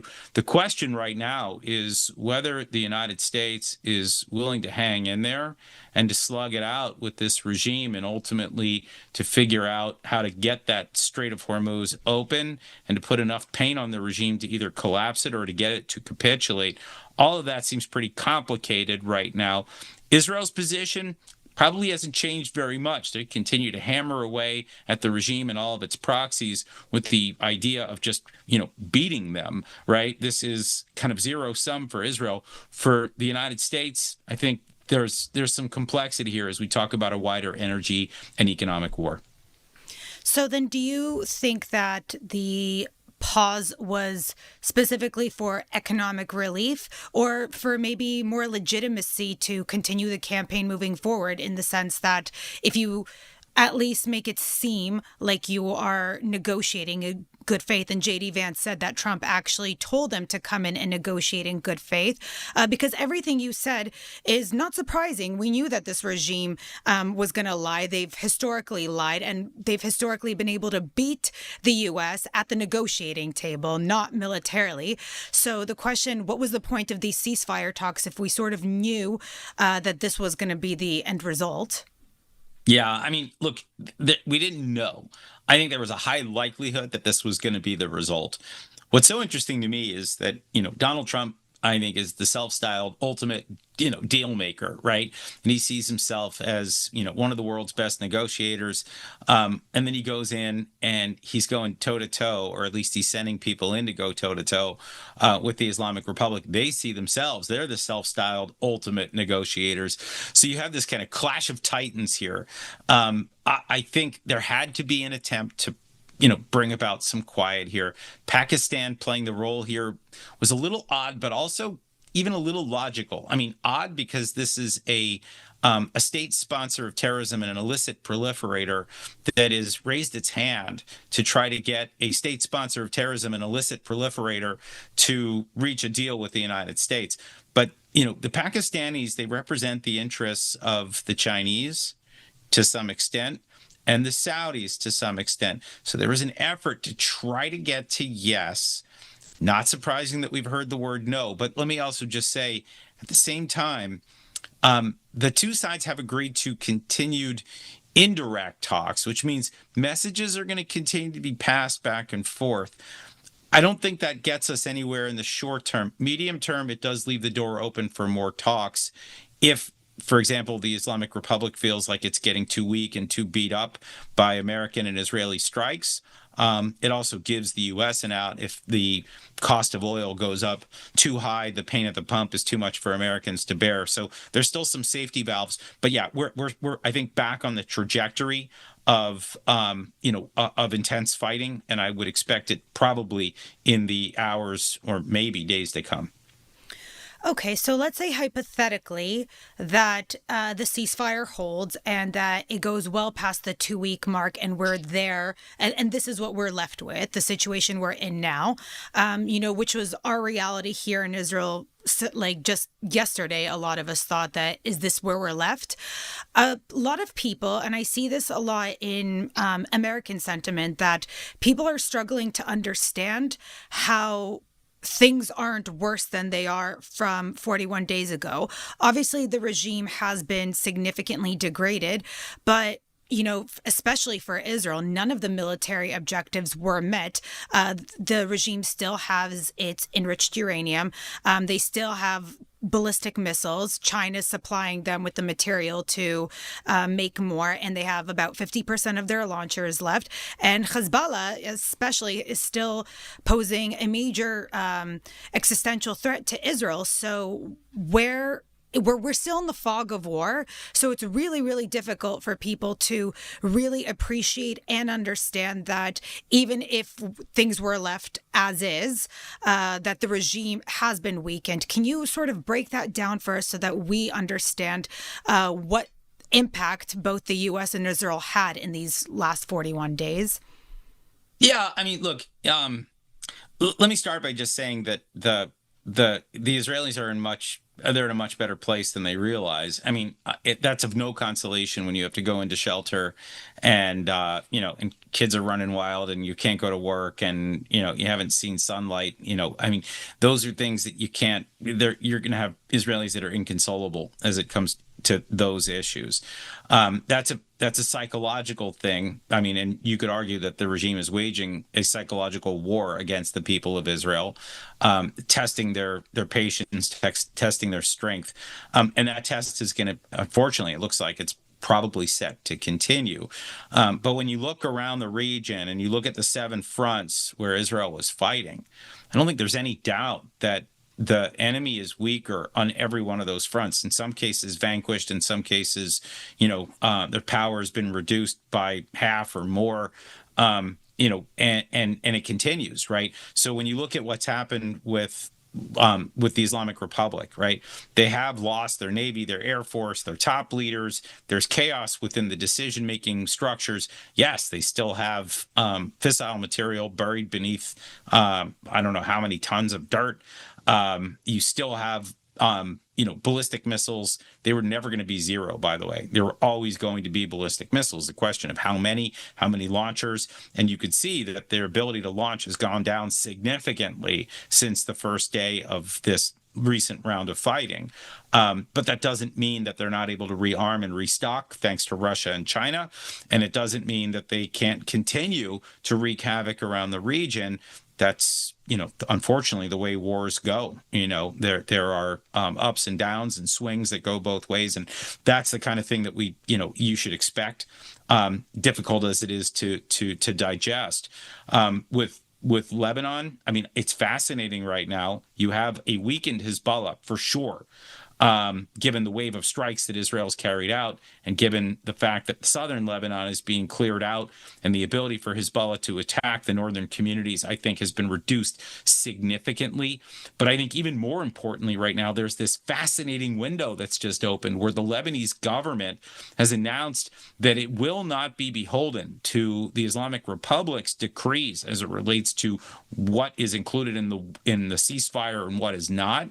They're saying Lebanon makes its own sovereign decisions, and Lebanon has in fact elected to engage in direct talks with the Israelis. This is, a game changer. It is remarkable. It doesn't mean that the Lebanese government is going to be able to disarm Hezbollah, but the fact that they're willing to sit down and have direct talks with Israel is an historic moment in and of itself. It's actually illegal for Lebanese to speak with Israelis, and yet the government is doing this. And they're doing so in what appears to be good faith. I think it is setting the table for the dismantling of Hezbollah through a political process, maybe a political and military process. And I think if that starts even to move in even vaguely the right direction, you have the possibility of normalization between Lebanon and Israel. So this is an interesting bright spot. not entirely unanticipated, but really a remarkable moment nonetheless in this war. So there's good stuff that's happening here. I do think, though, that one of the big challenges or questions that linger right now is just what is the U.S. willing to do moving forward, given the crisis and the impasse? What is Israel going to do, given the fact that it's going to be split between two fronts? You got Lebanon, that's a hot front, and you've got Iran, that's a hot front that's kicking back into high gear. So what does the pace and division of labor for this war look like heading into the other side of this ceasefire? These are questions that no one really knows how to answer yet, but wars are filled with these sorts of questions. There's only one thing we always say that wars produce, and that is unintended consequences. And I think we're starting to see some of them come out, some better than others, some positive, some negative. Again, we're just trying to keep up.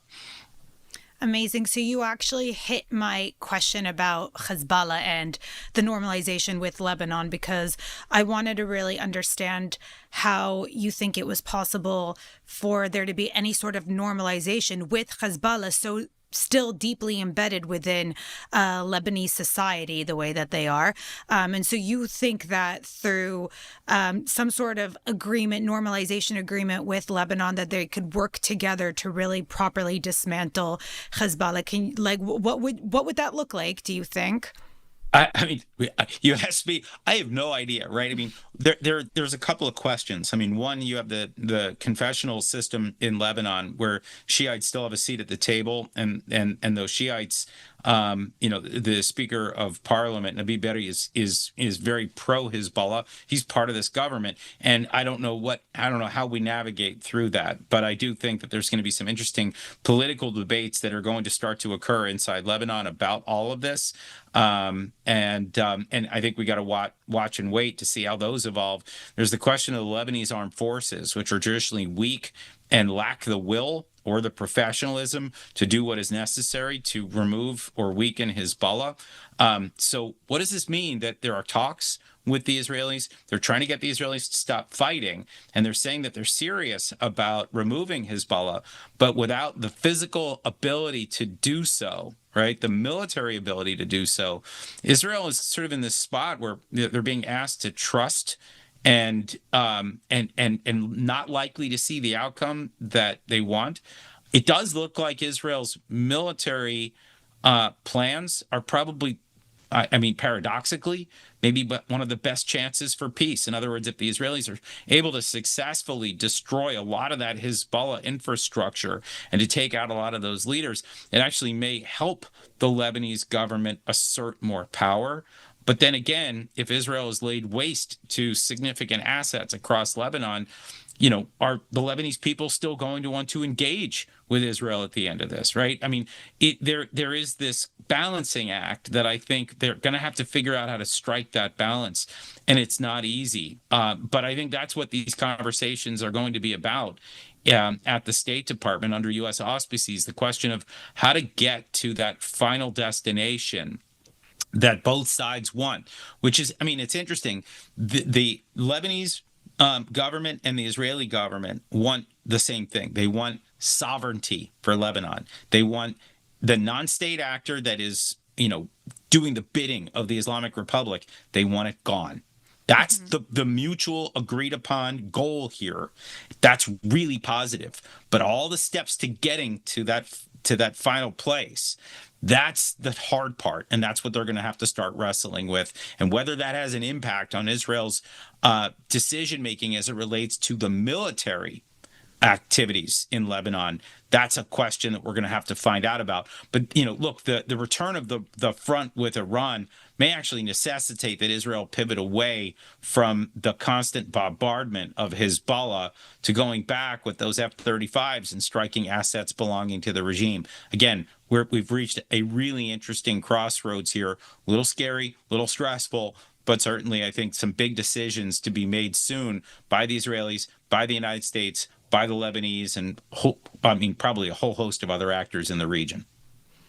Yeah, I completely agree with you. And I think something that I want to ask as a follow-up to that is that what this ceasefire did for a lot of us here in Israel is sort of show us that there is a point in this war where Israeli interests and American interests might diverge, that, you know, we do have a lot of the same interests when it comes to dismantling the regime and like weakening it, but at the end of the day, for Israel, it's more of a life and death situation. So Israel was willing, the Israeli public and the government were willing to go all the way to it. And versus in the U.S., they have other things to consider. So where do you think, if this continues, that there will be a divergence between Israel's interests and America's interests? I mean, I think we're kind of at a moment where, or at least this may be one of those intersections where both sides need to assess. I mean, I think you're right that this is an existential battle for Israel. They're still fighting on all of these fronts. And even though I think things are better on every one of these fronts, Hamas, Hezbollah, Syria, Iraq, Yemen, you know, Iran itself, West Bank, they're all better than they were on October 8th, for sure. And I think better than they were before this latest round with Iran erupted. That's all good, right? And I think Israel is going to continue to fight in the way that is consistent, I think, with the political and military leadership's vision for what needs to happen in order to reach an end state that allows Israel to stop fighting. And we're not there yet, right? It means a continued grind on the part of Israel I think some of those objectives are clear, right? Some not so much. And I think, part of what's happening right now is there will be some political discussions that creep into this because the Israelis are going to be going into elections soon. There will be some debates about the wisdom of the strategy, and that's not a bad thing. But I do think for the moment, Israel's on a path. It cannot continue. It cannot stop the fighting. The fighting has to continue. From the U.S., it's a little different, right? The U.S. has actually achieved a lot of the objectives that it was looking for: the reduction of missiles, the destruction of the Air Force, the real depletion of the leadership across the Islamic Republic. The nuclear file looks a lot more complicated now for the regime to restart. All these things, I think, are positives, and I think Donald Trump could say, we did a lot, we achieved a lot, we're ready to walk away. The reason why he can't is because the regime is now waging an economic asymmetric war in the Strait of Hormuz, and by attacking a lot of America's Gulf Arab nations, allies rather, that are producing energy, right? What we have is an energy crisis. And it looks like it is potentially set to renew. And then this is up to the United States. This is up to Donald Trump to decide, okay, does this mean we have to fight more? Does this mean that we're going to step away and allow for the crisis to maybe subside without American direct intervention renewing? These are questions I don't know how to answer right now. They really are going to be answered by Donald Trump. And he's getting a lot of input from his advisors. He's getting a lot of input from world leaders. What's so frustrating right now, though, is that you're not seeing the Europeans chip in, right? These are the traditional allies of the United States that would typically be with us in conflicts like these. But because of the crisis with Greenland that had erupted right before this war, there is a lot of distrust and a lot of, it's just messy right now between the U.S. and Europe. Europe is taking it on the chin from this energy crisis, but they're also still not getting involved. And so with that stuff's going to need to work out too. So a lot of moving parts here, but I do think this is one intersection. It may not be the last one, but I think, the U.S. and Israel continue to assess, is this both in both of their interests to continue to fight? It's been that way up until the ceasefire. After the ceasefire, let's find out. Yeah, I never thought I'd see the day where the Gulf nations were more helpful than the Europeans. I want to ask you about a Truth Social post from Trump, the Plant and Bridge Day post. There were a lot of Iranians that reached out to me, a lot of my Iranian followers who really, really panicked because there was fear that you're going beyond military targets. You're now attacking civilian infrastructure. And this is something that could set Iranians back hundreds of years. But then when I looked into it, I really realized that this was something that the Allies did during World World War II as well. The Allied forces did bomb a lot of bridges and railroads to stop the transfer of weapons against the Nazis. And so I'm curious to know what you think the benefit of attacking those targets would be. Like, what does that do to actually weaken the regime? And is the cost-benefit analysis something you think is worth it? Yeah, I mean, look, I think, there was that famous quip from a journalist that said that you should take Donald Trump seriously, but not literally. And I think that's what's going on here as well. I think that there are economic targets that are likely to be hit, and there are strategies that are likely to be deployed. I mean, we've already seen some of them. The Israelis took out 85% of Iran's petrochemical industry. This is an industry that brings a value of something like $24 billion annually to the Islamic Republic. 85% of it was taken offline. That's $20 billion in lost revenue for the regime. And it doesn't impact the ability of Iran to be an energy exporter at the end of this war. You saw the attacks on the steel industry, which has direct impact on their ability to make new weapons and to sell them elsewhere as well. And so the fact that that's happened is probably a good thing. Yes, it's part of the civilian infrastructure, but it has clear military applications. And I think that's probably, again, a positive without hurting the ability of the Iranian people to benefit from the oil that is theirs, right? That they should be able to sell when this thing is done in order to make a turnaround in their country.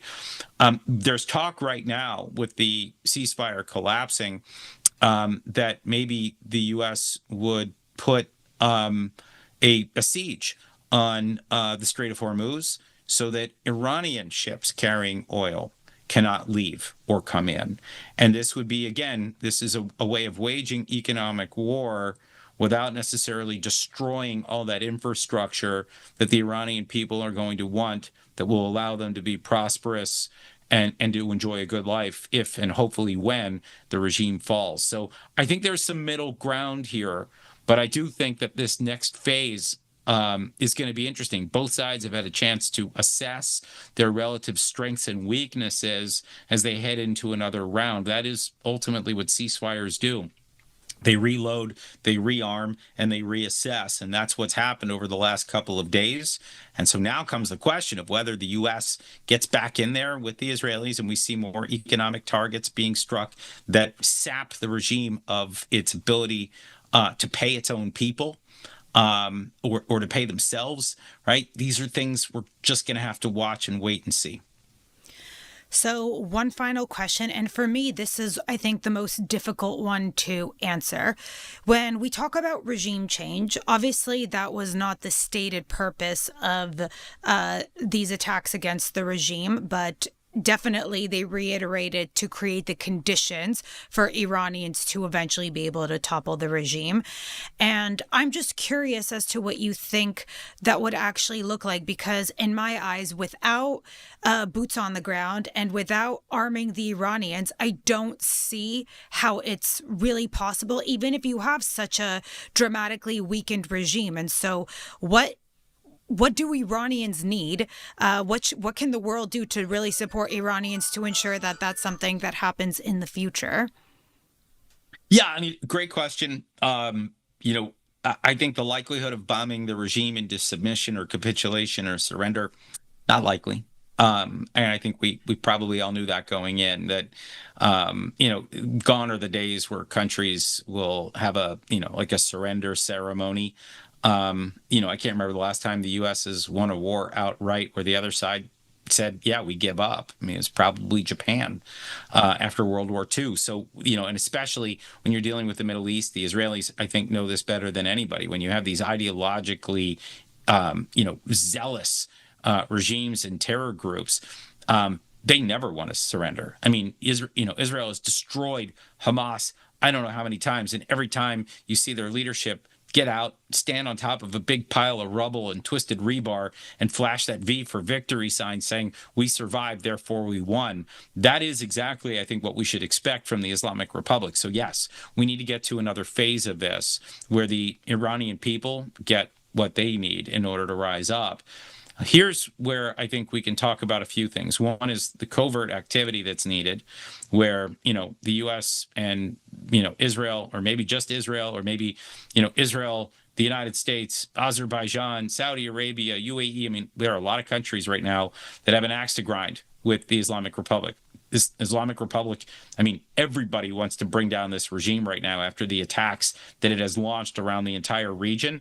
There are a lot of actors that would like nothing more than to bring these guys down. So, what does that look like? It looks like weapons, training, cash, secure communications, probably hijacking of the airwaves to make sure that the right messages are sent out to the people of Iran. All that stuff, I think, is very feasible, and especially if you've got like the Saudis and the Emiratis and the Azerbaijanis with deep, deep pockets that are willing to spend the money, and then the Mossad does the hard work of getting stuff in, or the CIA does, right? I mean, you could imagine how this could play out. I think it's like a spy story that's going to write itself. The question is, are we geared up to do that? Do we know what we're doing here? Do we have it all put in play? I don't know the answer to that. This is, something that only those spy agencies would know. But covert activity is going to be crucial for whatever comes next, because, again, you're not going to see conventional surrender on the part of the Islamic Republic. The last thing that I'll just note here is what is key to this is not just the money or the planning on the part of these spy agencies. It's also a question of the Islamic Republic's citizenry. Right? These Iranian people have been through so much. They hate their regime, but they've also been trained to distrust one another. So you've got Arabs and Kurds and Azeris and Baluch and a whole bunch of other minorities that traditionally have not gotten along. Traditionally, there's a lot of distrust and skepticism amongst these people.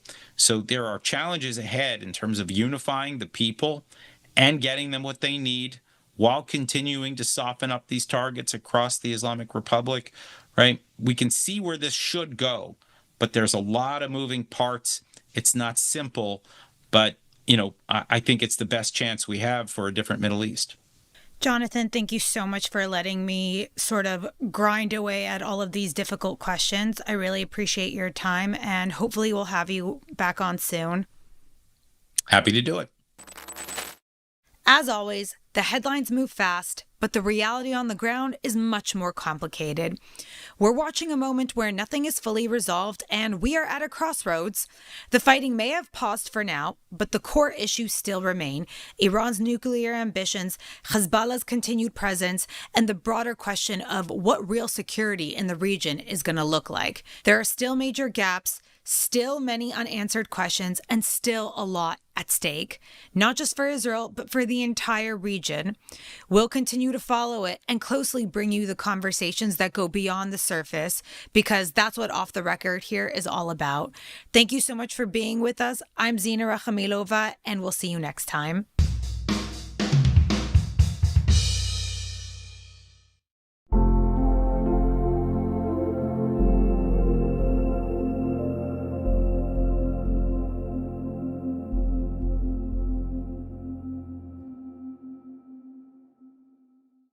Welcome to the ILTV News Podcast. I'm your host, Executive Editor Maayan Hoffman, and I'm happy to have our viewers back for the show.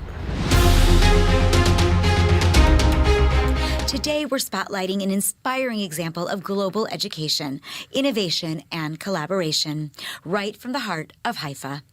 I'm joined by Dr. Shira Freeman, co-director of the University of Haifa's International Masters in Public Health Program in Global Health. Welcome. Thank you so much for having me here. Of course. And I also have with us Madison Lewis, a recent MPH graduate from Dallas, Texas, who is already making waves through international research on climate and health.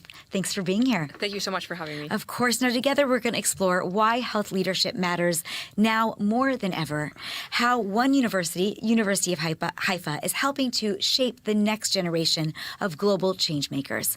I want to start with you. Dr. Freeman. What inspired the creation of this international MPH program at the University of Haifa, and why does it continue to be so relevant even today? 10 years ago, when Professors Manfred Green and Richard Schuster launched this program, they had a very, very bold vision of combining global health, leadership, and health systems. This single program was the only one that existed at its time, and it's still one of very few in the world that has that combination. And 10 years on, we can see how relevant these topics still are. All you have to do is think back to the COVID-19 pandemic or the wildfires raging from California through to southern Europe, flooding, the recent flooding in Texas, for example. All of these examples show that public health really doesn't obey any kind of political border, and we need leaders who can step up to these crises effectively, quickly, in order to safeguard health of individuals and health of entire communities. At the time that the program was founded, was this one of the only programs of its kind, certainly in Israel and also abroad? How does that Well, measure up? I'm told, actually Richard Schuster told me that it was the only program of its kind. Wow. So What a feeling. Yeah. It's really But this was groundbreaking. this was their vision. Amazing. So now the program focuses on both global health leadership, you say, and also health systems administration. What does that mean in practical terms? If we talk about it, what that relates to students or to the future, what they're going to be doing in their jobs. Okay, the idea is to prepare students to be those leaders who step up in crises or who maintain healthy, strong public health systems. Israel has one of the best public health systems in the entire world, and so it's a very good kind of lab for our students. And in order to prepare them, we provide them with the kind of superb education and all of the essentials that any public health professional needs. We give them practical experience, and we allow them to do their own independent research where they choose a health challenge, they tackle it, they really get their hands dirty, so to speak. In their capstone, and this is their capstone project. And those things together really, really prepare them in-class learning, practical experience, independent research, to be able to begin to develop the kind of leadership skills and apply them in whatever the futures they decide they want to pursue. And piggybacking on, what you mentioned, which is that Israel has one of the strongest and most robust public health systems actually in the world, and that is very true. Does this mean that students come from really all over the world to be able to study here? Absolutely. Absolutely, from all over the world. And when we talk about global, we talk about the makeup of our student body. We talk about the curriculum and the way that global and leadership is woven into almost every course and is often the focus of a course or a seminar. But in addition to that, we have the opportunity to apply. And I can't stress more than anything the importance of that practical experience and the independent work. So while a student will take all of their coursework, et cetera, and so on, they then must.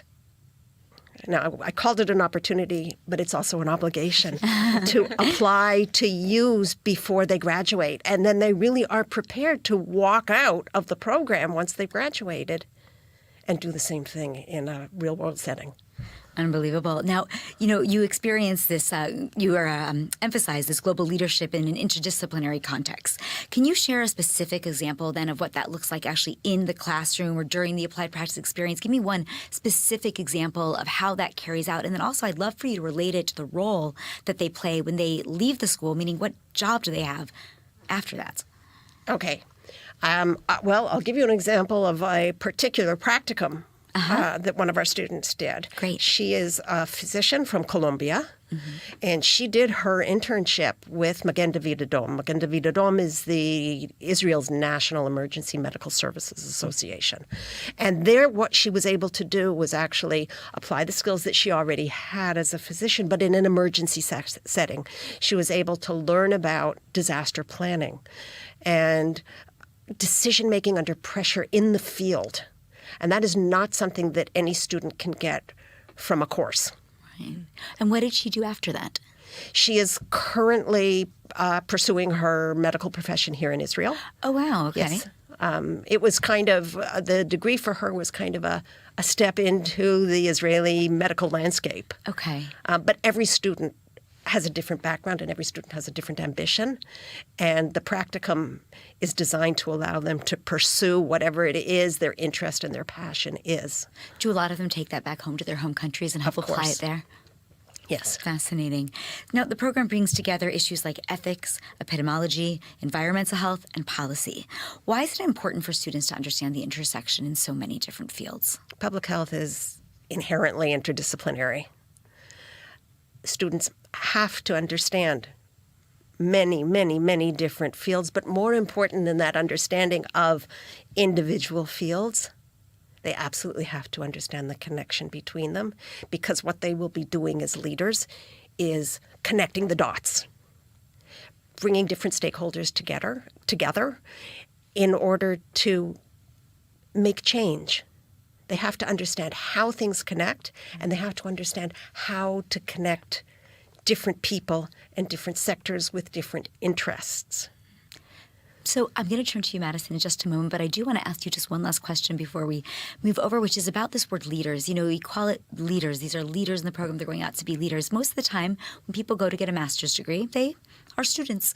They become educated. I guess they have degrees. They're smart. But leaders, so what is this focus on leaders? How is that different than what you might see in another program? And why is that so important in public health?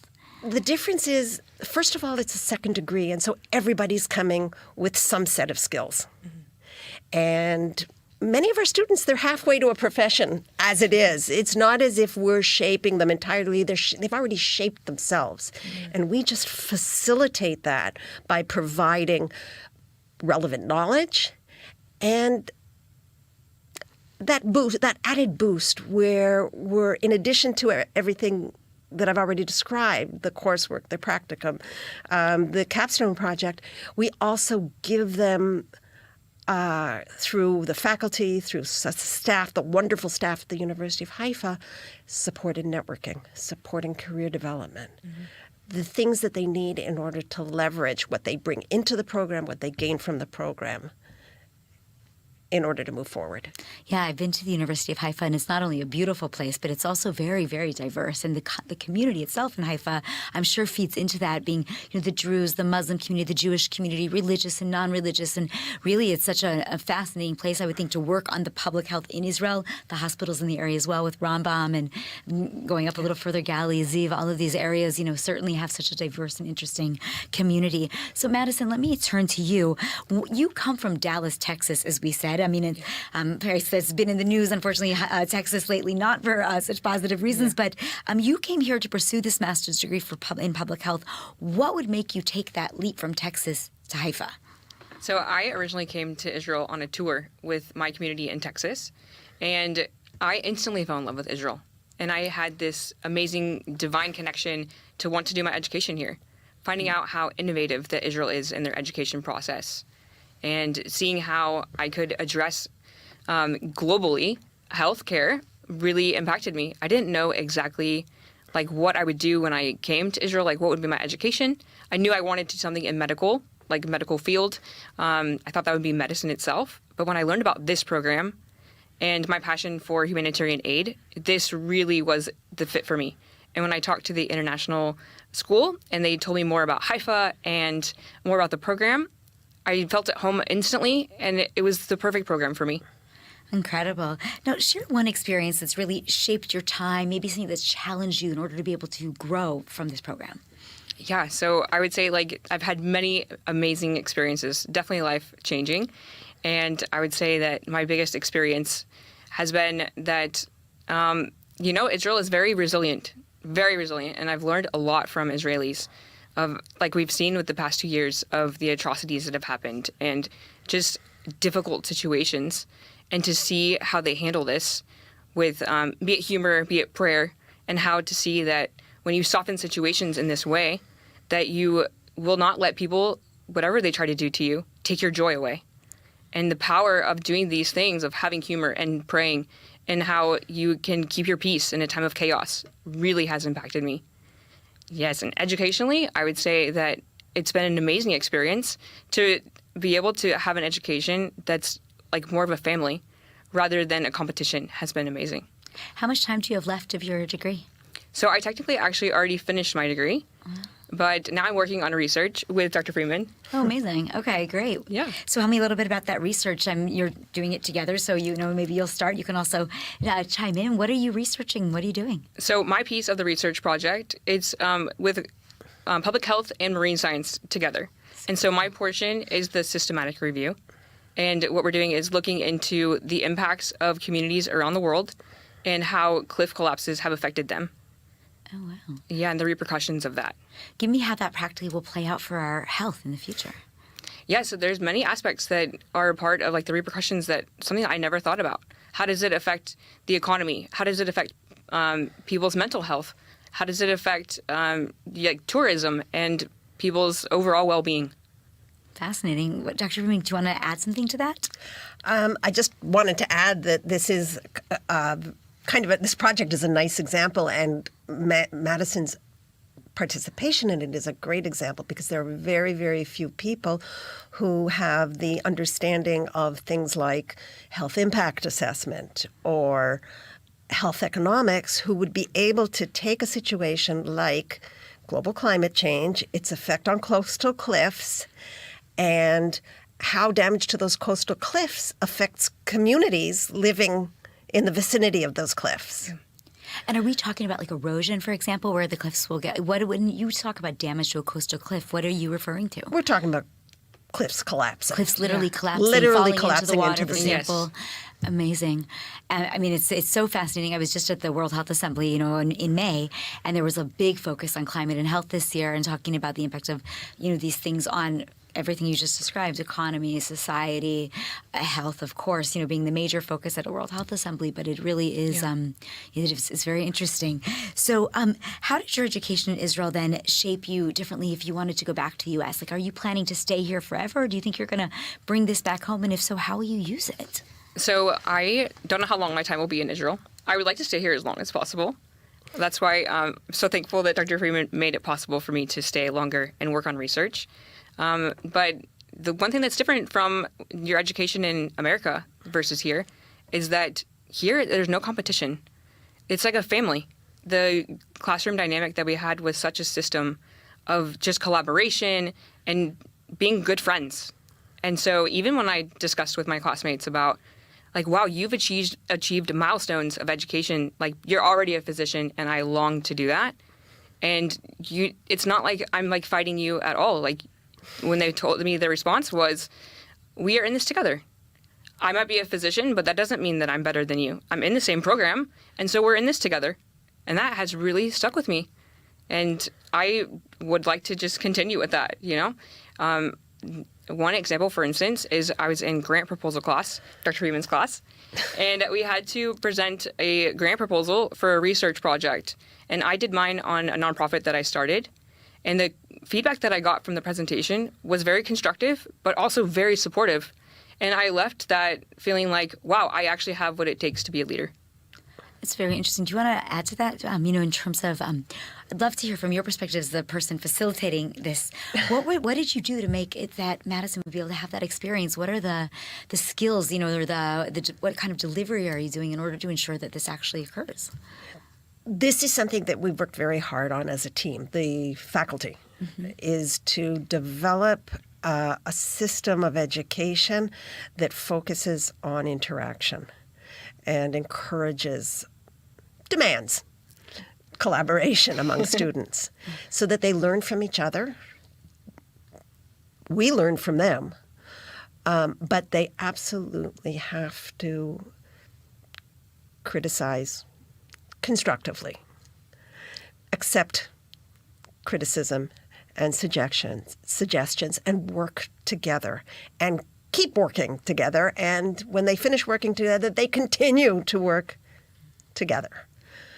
Because really that is the way that leadership works, is that ability to find your way around, difficult situations, challenging situations, and come to a collaborative solution. How many students are in the program per year? Or per time period, I guess? I think on average we've had, I would say, between 15 and 25 in any given year. It varies considerably from year to year. And each of them sort of doing their own research? Excuse me? And each doing their own research at different projects? Yes. Fascinating. I just want to say also, I love the way that you say it's a privilege, but it's also an obligation. You know, we encourage, but we demand. It's really, it's a soft kind of demand. I understand the language now, why it feels so supportive. So, you know, Madison, tell me a little bit about where you see yourself heading in your career. I mean, assuming that at some point you do wrap up this research and you're ready to move forward, what kind of job do you want to have? So this program has given, I feel like before I didn't know what it was that you took to implement healthcare. And now after the program, I feel like I have a toolbox of resources and support needed to be able to do humanitarian aid successfully and how to impact communities around the world with whatever it takes. And so since I started the nonprofit, the mission and vision of it is actually to preserve the current healthcare that they have, to improve what they already, to make it, to go to the next step and to be a better support to communities. And to actually realize I'm not going to go in with my thought process of this is the best and it's just cliche, but the American way of to say I know the best for you, but rather to go in as a support and to say what are you currently doing and how can I help you to preserve what you already have and to take what you need to go to the next level. So, there's going to be hopefully a lot of people watching this. So if you could have a dream job, what would it be? It would be to be able to help implement healthcare around the world. Amazing. Yeah. Great. So I want to ask for both of you, and maybe you'll start, and Dr. Freeman, you'll wrap us up. What advice would you give to a student thinking about studying abroad? Both from a practical standpoint and also from a visionary standpoint, and specifically, of course, at the University of Haifa. So I would say don't be afraid to step out and to ask questions along the way. The students and staff at the international school and even the school in general, they're very supportive and they're with you on this journey. And there's a family involved. And so I would say to embrace that. And also the news will highlight the opposite of what reality is. And Haifa is a very beautiful city. From living in the mountains to being able to access the beach and everything in between. It's such a diverse, full of life community and city. And I seriously have to pinch myself regularly to realize that I'm actually not just living in a dream. Wow, you just described exactly what it is to live in Israel, I think, perfectly. What about you, Dr. Freeman? Same question. I would just say that, everything about the diversity and the beauty of Haifa and Haifa University is an absolute truth. It's worth experiencing. I would encourage anyone interested in public health in taking up the challenge, embracing the challenge, partnering with faculty, staff, students in order to achieve whatever your public health goals are through our program. Wonderful. Is there anything else that either of you want to add or something you wish I'd asked you that I didn't? Okay. No, but you're free to reach out to me at any time. Wonderful. Well, thank you both so much for being here. Madison Lewis and Dr. Freeman from the University of Haifa. Thank you so much. Thanks so much. It's a pleasure being here. Thank you for the opportunity. Truly.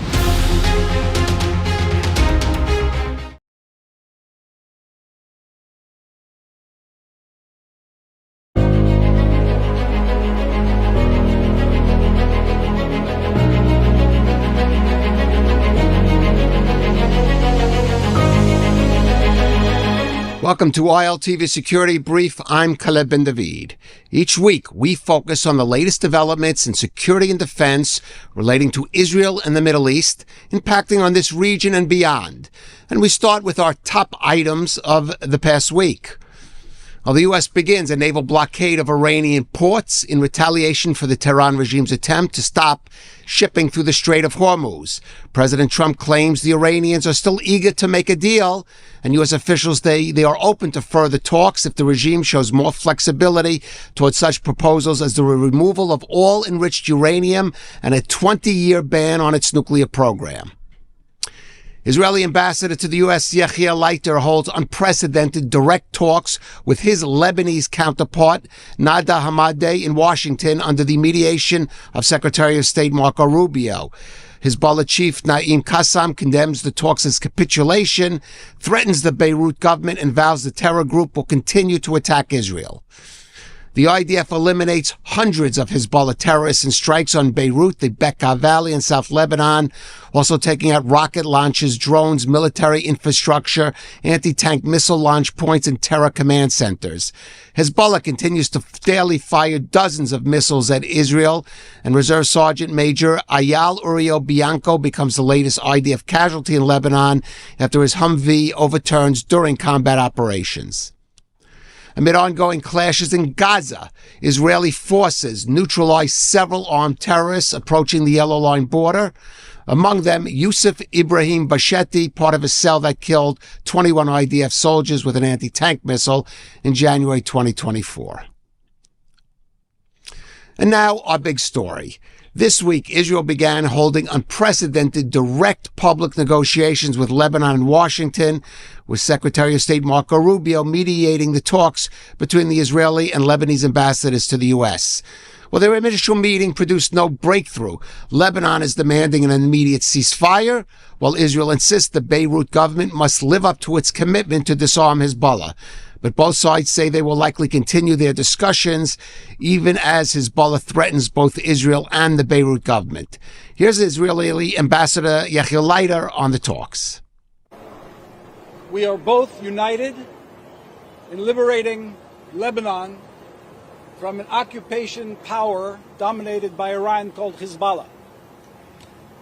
Lebanon is under their occupation, and we are suffering from their constant barrages of missiles and terror attacks trying to cross our border. We talked about a number of things, and most importantly, the vision, the long-term vision, where there'll be a clearly delineated border between our countries, and where the only reason we'll need to cross each other's territory will be in business suits to conduct business or in bathing suits to go on vacation. Well, joining us for more is Israel IDF Brigadier General in the Reserves, Nitzan Nuriel. He's the also former head of the National Security Council, and retired Ambassador Michael Harari. He is Israel's former Israeli ambassador to Cyprus and an expert on the region. Ambassador Harari, let me start with you, because this meeting in Washington, certainly diplomatically, it is historic. But the question is, how significant is it, especially relating to whatever impact it's going to have or not on what is actually taking place on the ground now in Lebanon? I think it is significant. It is very significant because there is a very wide understanding, actually, including in Israel, that in order to complement the military pressure on Hezbollah, we need to activate, we need to have a political process. And this is what began basically in Washington. I think the Americans as well understand it. This is why they pressure both sides, especially, I suppose, Israel, in order to go for this negotiation. The complexity of this political process is that Israel understands that the present Lebanese government cannot dismantle Hezbollah. Israel understands that this is a longer process. So it is very much important, let's say, to complement the pressure on the ground with this process, with this patient and the process, the political one. Right. But I do want to ask General Nuriel, the Lebanese say, or that when I say the Lebanese, I mean the Beirut government says, well, they can't go further in the political process while there's fighting going on. They're calling for an Israeli ceasefire. Israel is saying, no, we're not prepared to do that. Certainly not at this point. What is the argument for that? What is that achieving, and what will not be achieved if there is a ceasefire? First and foremost, I fully agree that the fact that we are talking is very important. Just to bear our mind, in 1983, we had a full peace treaty with Lebanon that collapsed after the assassination of Therefore, we need to open our eyes to make sure that Joseph Aoun is fully secure, because if somebody will take him out of the game, that will be the end of the new Lebanese approach into the option having peace with Israel. Having said that, we do have a lot of experience with the state of Lebanon, and therefore we cannot stop everything we are doing in order to decrease Hezbollah influence and wait and see if the Lebanese military forces are able to dismantle Hezbollah. It should be step by step. It should be long term. And just as another anecdote, you can't move forward if Syria is not part of it. Just to refresh our memory, Shaba Farm, Mount Ardov, and the village of Rajar are all Syrian soil, and you cannot complete the official international borderline between Israel and Lebanon without solving those issues. So we need Syria on board, and this is bigger than just Israel and Lebanon. Right. And Ambassador Rari, I mean, we know what Israel's goals in this talk is, and we've heard Ambassador Leiter and other officials, including the Prime Minister, say it, starting with disarming Hezbollah. But of course, right now, it does appear that the Lebanese government may have the will. President Aoun has the will, but perhaps lacks the means. The Lebanese army doesn't seem to be either capable of taking on Hezbollah. So what does Israel have to be calling for or asking, if not just even the Lebanese government, maybe the international community, certainly the U.S., maybe other countries, in order to make that a reality? I think the only way, let's say, to weaken Hezbollah and eventually to dismantle its weapons and to keep it as a political actor is by the state of Lebanon. This is why the challenge by Israel is to strengthen the government of Lebanon. It is not coincidence that in parallel to the talks in Washington, Hezbollah supporters started to demonstrate in order, let's say, to criticize the government. A peace negotiation between Israel and Lebanon, this is blowing up to Hezbollah strategy. So as I said, I mean, this is very complicated, let's say, process. On the one hand, Israel should keep the pressure over Hezbollah. Actually, I don't think that a ceasefire is a favor to whoever. Let's imagine that Israel is willing for a ceasefire in order to strengthen the government of Lebanon as part of the negotiation. If Hezbollah accepts it, basically, this is, a way to strengthen the government. If Hezbollah rejects it, the pressure from the public opinion in Lebanon will strengthen substantially. So basically, it's a win-win. The challenge for Israel is how to convince the Israeli public opinion that we are having very complicated and long-term process. I think IDF is saying it. The political, let's say, echelon should say it as well. Well, I think part of the challenge is it's not clear exactly. We know the goal is to weaken Hezbollah, disarm Hezbollah, but certainly it's not clear at what point or how far the IDF is going to have to go in Lebanon in order to achieve that. Let me ask you, General Nuriel, what is the exact military strategy here, which the public is unclear about? Are we looking at a full Israeli occupation, for example, a return to an occupation up to the Litani River?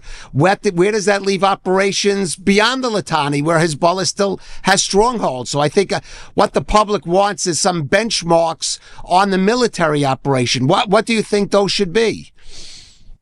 On the short term, few months, we are looking to control large area. So the threat of direct attacking the Israeli villages will not be relevant, and also launching anti-tank missiles toward those villages.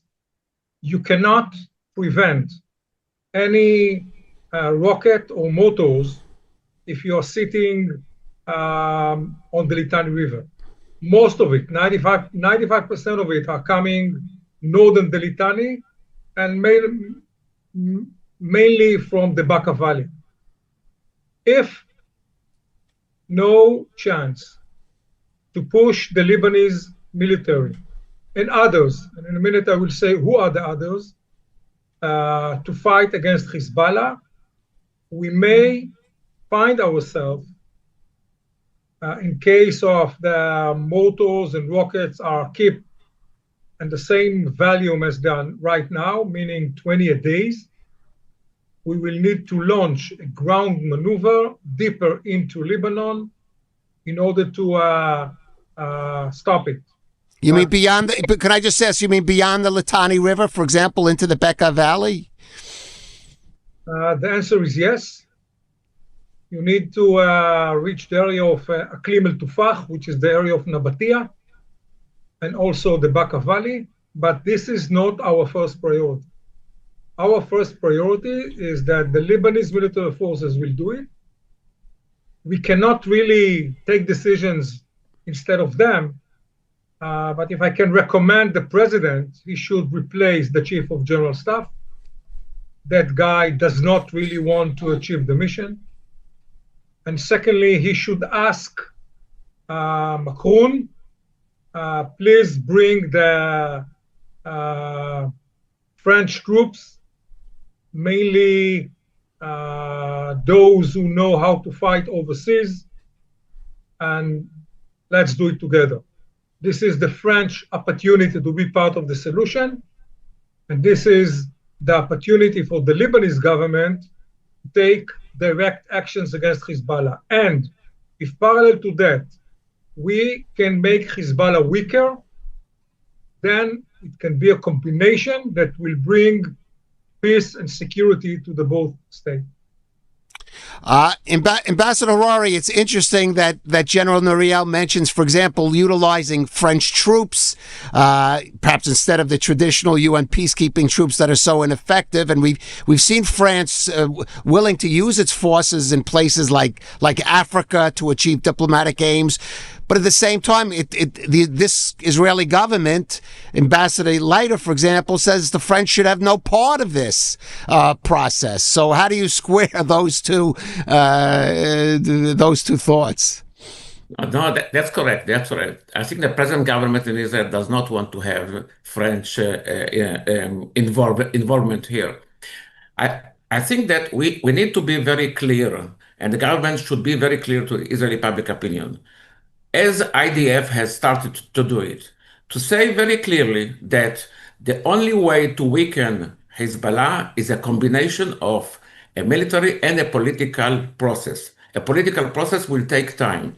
Israel understands the present government of Lebanon cannot do it, but the present government of Lebanon took very, very important decisions. Yes, of course, I mean, it's only decisions, but these are very important steps. I think, as General Nitzan mentioned, there are a lot of opportunities. As he mentioned, the Syrian arena. The present regime in Damascus can assist the Lebanese-Israeli negotiation by clarifying the Lebanese-Syrian border. My point is that the political opportunities are many. And it is very much important to take advantage positively of them in order to move forward. But to be very clear, only military operation will not dismantle Hezbollah. Only political one will take time. This is why we need to give a chance to this negotiation that started in Washington.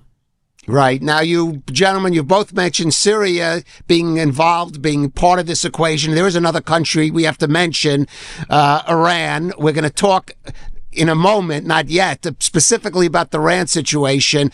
But, for example, I would like General Nuriel, can the disarming of Hezbollah, the weakening of Hezbollah, the neutering of Hezbollah happen while this current Iran regime remains in place? Because we are looking at a situation where even if there be an end to the current U.S.-Iran war, it's quite likely it's looking like this Iran regime will be in place, and whatever agreement that could be reached won't necessarily include Iran stopping its arming of its proxies like Hezbollah.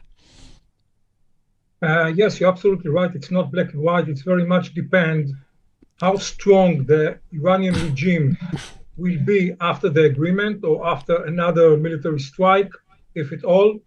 I believe that the fact that the Iranian regime cannot longer provide Hezbollah $1 billion a year and all the access to provide them ammunition through Syria are not longer exist, that can bring Hezbollah into a point which they understand that the game is over.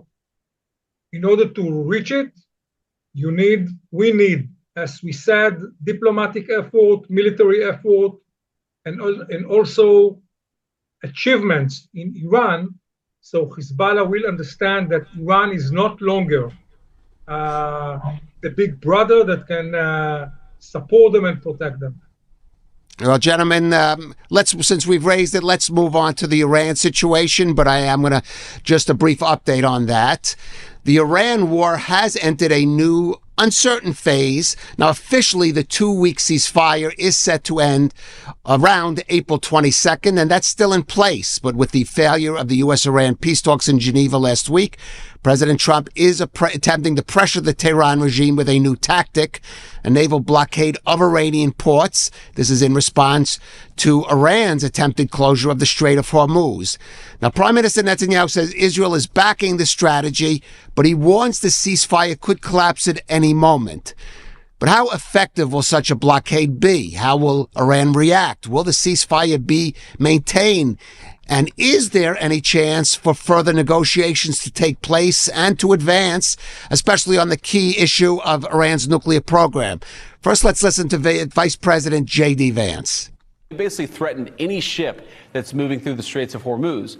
Well, as the President of the United States showed, two can play at that game. And if the Iranians are going to try to engage in economic terrorism, we're going to abide by a simple principle that no Iranian ships are getting out either. We know that's a big deal to them. We know that applies additional economic leverage. And again,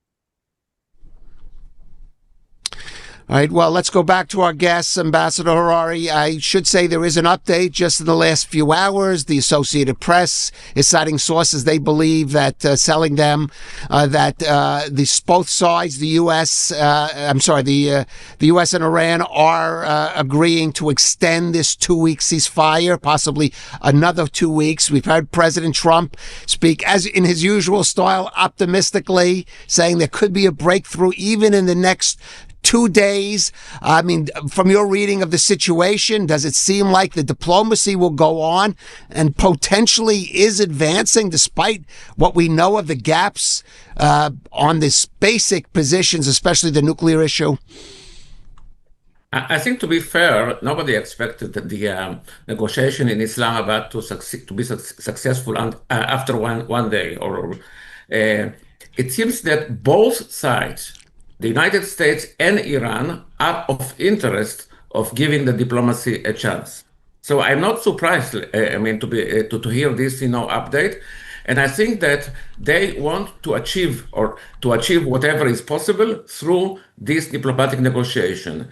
They prefer not to resume, let's say, the war if it is possible to go ahead. Still, we should be very much, patient in order to see how much it is really possible to reach an agreement on, especially on the nuclear one. Since, in the past, it took a few months, let's say, to reach to an agreement. So I suppose, it will take as well a time, pending, of course, the ceasefire will be kept. Right. And well, let's talk about this ceasefire and this maritime blockade. Of course, Israel's not a part of it, but you have to assume that Israel's providing intelligence and other kind of support. General Norel, I think the obvious question is that why wasn't this step taken at the very beginning of the war, potentially even before it, as an option? How effective do you think it's going to be pressuring Iran to maybe show some flexibility, especially on the nuclear issue and the removal, for example, of enriched uranium? The question why the Americans did not launch the blockade much earlier, I don't really have a good answer. they probably should do it in the beginning. Just for as an example, whenever we had to fight in Lebanon, one of our first step was a blockade, a sea blockade, to prevent any support entering Lebanon in order to support Hezbollah. So they could do the same, and I believe that they will study the reasons why they did it only now. And yes, the blockade is going to be very effective, mostly because of the economical element of it. And yet, the blockade, any new airstrike, will not be able to reach the final target, which is a regime change. I very much support the Israeli head of the Mossad that said yesterday, the mission is still ahead of us. Without a regime change, and the way to conduct it, it's a bit complicated. It's a not one-day mission, but without a regime change, any future agreement will be under kind of a question mark. How can you trust them? The history tell us that you cannot really rely on them. So for the short term, ceasefire is good. For the short term, meetings are very good. But in the meantime, we need to complete all the set needed to create a regime change. Just if I may. Yes, go ahead, Ambassador Ari. I want you to wait. I think that the problem with regime change, that this is unpredictable. We can never tell if and when it will happen. So regime change as a goal, this is very tricky one. Number two, concerning the blockade, I think one of the reasons why the Americans did not include it initially, let's say, is because they wanted to keep energy prices as calm as possible. And the fact that Iran used the Hormuz Strait basically was a bit of surprise, although everybody knew, let's say, that under a war, this is what Iran will do. But again, the energy prices was key element in Washington's calculation vis-a-vis the war. Well, since you raised regime change, General Nuriel, we did hear President Trump, and of course you always have to parse what he says, saying that he again repeated yesterday, regime change has already been done in a way, and in fact the radicals are gone. He seems determined, at least publicly, to give the impression he's ready to deal with this regime. How concerned should Israel be that a U.S. deal with this regime implies a sort of an acceptance of it, and Israel might not have the U.S. backing to carry out the kind of operations it's had, for example, in the past to try to bring about regime change in Iran? Let's face it, the game is run by the Americans, and we are not in a stage which we can put on the table, let's say, some remarks or demand. This is not the case. The Americans are doing what they believe is good for them, what they believe is good for the region. They have many, many other interests beside the state of Israel. The Gulf states, for example, they are also part of the U.S. considerations. Regarding a regime change, I fully agree that this is not something that you can plan one by one. But there are 6 different elements that if you launch them, you at least can reach a point which the option to reach a regime change will be a bit easier. Number 1 is to see the Iranian official military forces are taking responsibility and bring Iran back into the hands of the Iranians. We all need to remember the Iranian military forces and the Iranian Revolutionary Guards are not the same. In a way, they hate each other.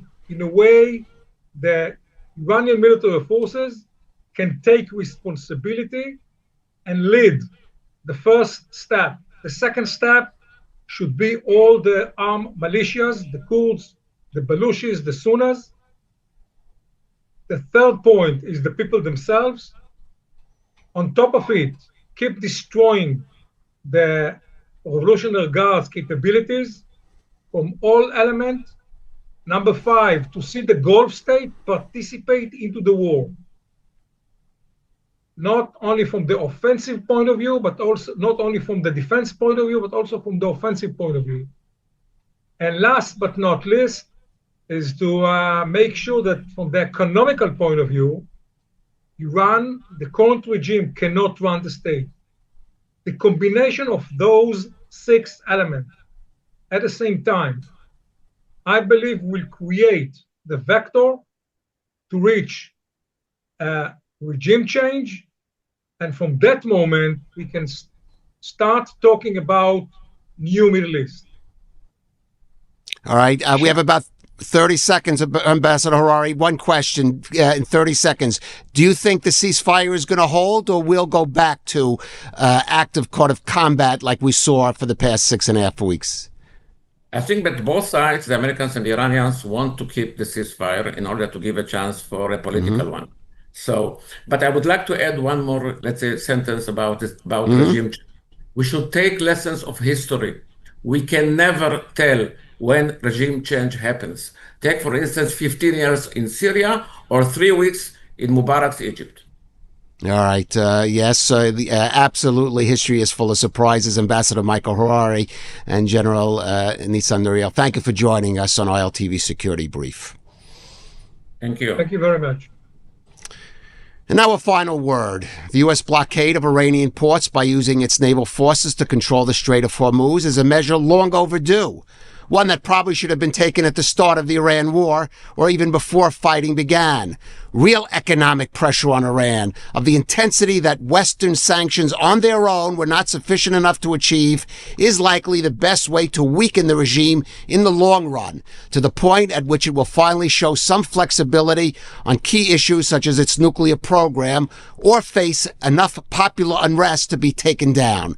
But it is not a quick fix, and it is not yet clear that President Trump has the patience or is willing to risk domestic political blowback from high oil prices to carry out this strategy over the long term. It may also prove more effective and less of a strain on American military capabilities if the U.S. were able to enlist more nations to take an active part. But again, international coalition building is something President Trump has shown little taste for, even though the Gaza peace plan shows his capability of doing so if motivated. On the Lebanese front, Israel has begun direct diplomatic negotiations with the Beirut government, another step that perhaps should have been taken earlier if such an opening was possible. Like President Trump, Prime Minister Netanyahu has looked to military action to achieve strategic results that are unlikely to be gained solely by success on the battlefield. Now, the IDF has demonstrated its effectiveness in striking significant blows against Hezbollah, but disarming the terror group, permanently removing its threat against Israel's northern communities, is again not a goal that can be achieved in the short term only by military prowess. Patience and diplomacy will be required, including finding a coalition of nations willing to back the Beirut government and help it build up the Lebanese army so it can pose a sufficient challenge to Hezbollah. The past month and a half have demonstrated to Iran and its key proxy Hezbollah the U.S. and Israel are prepared to use serious force when necessary to counter their threats. But now President Trump and Prime Minister Netanyahu must show they are ready to stay the course and add to that strategic ingenuity, diplomatic flexibility, and political courage that will be needed over the long term.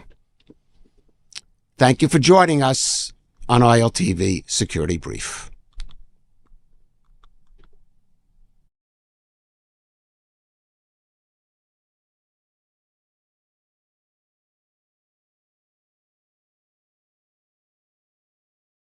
Welcome back to ILTV News. As we open our broadcast, the State of Israel is wrapping up Holocaust Memorial Day, where we honor the memories of the 6 million murdered Jews by the Nazi regime.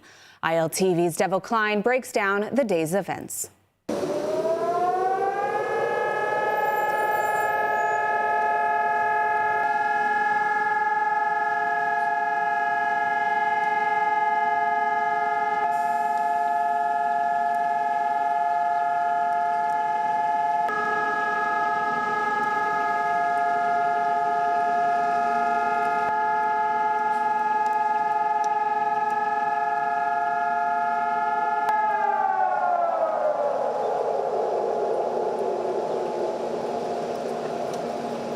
That just there was the Holocaust Remembrance Day siren. People are only now getting back into their cars and continuing on their ways as an entire nation comes to a standstill at 10 a.m. on Holocaust Remembrance Day to commemorate the memories of the 6 million Jews massacred in the Holocaust. The rest of the day is planned with programs and special events for the day. But let's take a closer look at what is expected for today and what was last night. Last night's Holocaust Memorial Evening kicked off with the Western Wall lighting up with the text, "We will never forget." Down the road at the Yad Vashem National Holocaust Museum, the annual procession was taking place. Attended by politicians, Holocaust survivors, and other officials, the ceremony included the lighting of torches by survivors and these words from Prime Minister Netanyahu. התחייבתי לא נאפשר לאיראן לפתח נשק גרעיני. וכראש ממשלת ישראל הבטחתי לא תהיה שואה נוספת. השנה מימשנו הבטחה זו הלכה למעשה. הנחתנו על משטר האימים באיראן את המכה הקשה ביותר בתולדותיו. In the morning, a 2-minute-long siren at 10 a.m. brought the country to a halt to honor the 6 million Jews murdered in the Holocaust. Later in the day, the March of the Living ceremony took place in Poland at the Auschwitz-Birkenau Memorial Site, bringing together survivors and participants from around the world. Today, we remember and honor the victims, fulfilling the everlasting promise of remembrance for the sake of the Jewish nation, the State of Israel, and those who lost their lives to the very threat still seeking to destroy us today. We will never forget and never forgive. When we realized that we're getting married and that we're starting this beautiful journey together, then I said to him, I want this to be part of our journey. And immediately when we started, we realized that this is our journey. This is our gift to the world, to be traveling, to be not in the system, to be outside of the matrix, to be living an alternative life. Welcome to The Nosh! Today I have an amazing guest, Mayan Klein, part of the Jewish Nomads. Well, one half of the Jewish Nomads, and if we count the kids, there's a little more. We're going to talk about the Jewish Nomads in a little bit. The Nosh. People have been asking me, Kosher Guru, the Nosh. Because I love to nosh, and a nosh is a little taste of here and there. So a little taste of Jewish lifestyle, Israel lifestyle, from culture to fashion to politics to food to travel to music and so much more. So today we're here with ILTV, noshing away with Mayan. Thank you so much for joining me here in studio. It's a pleasure, Mayan. Thank you. You're welcome. So talk to me, the Jewish Nomads. What is a Jewish nomad? Okay, first of all, thank you for having me. It's a big pleasure. I don't know what a Jewish nomad is, but I can tell you what I'm the Jewish nomad is. So basically, I'm Maya. Nice to meet you all. And we've been the Jewish nomads already for 8 years. We travel already the world for 8 years since we got married. Whoa. Who's we? Explain to me who we are or is. First of all, today's my anniversary. Oh, happy anniversary. Yes. Happy anniversary, Mayan. Thank you. So really today, it's been 8 years. I'm married to beautiful Ashriel, and I call him Ash. You're welcome to call him Ash as well. And I have 2 beautiful daughters. Their name is Odeh, who's 4, and Naya, who's 1.5 years. Very nice. And all of us are the Jewish nomads. And what makes you a nomad? And I'm assuming you're Jewish, so what makes you a Jewish nomad? So Jewish, Baruch Hashem, I was born that way. So that's... And a nomad is that we do not have one house, we do not have one place that we stay. We are constantly moving all the time, and we've been doing this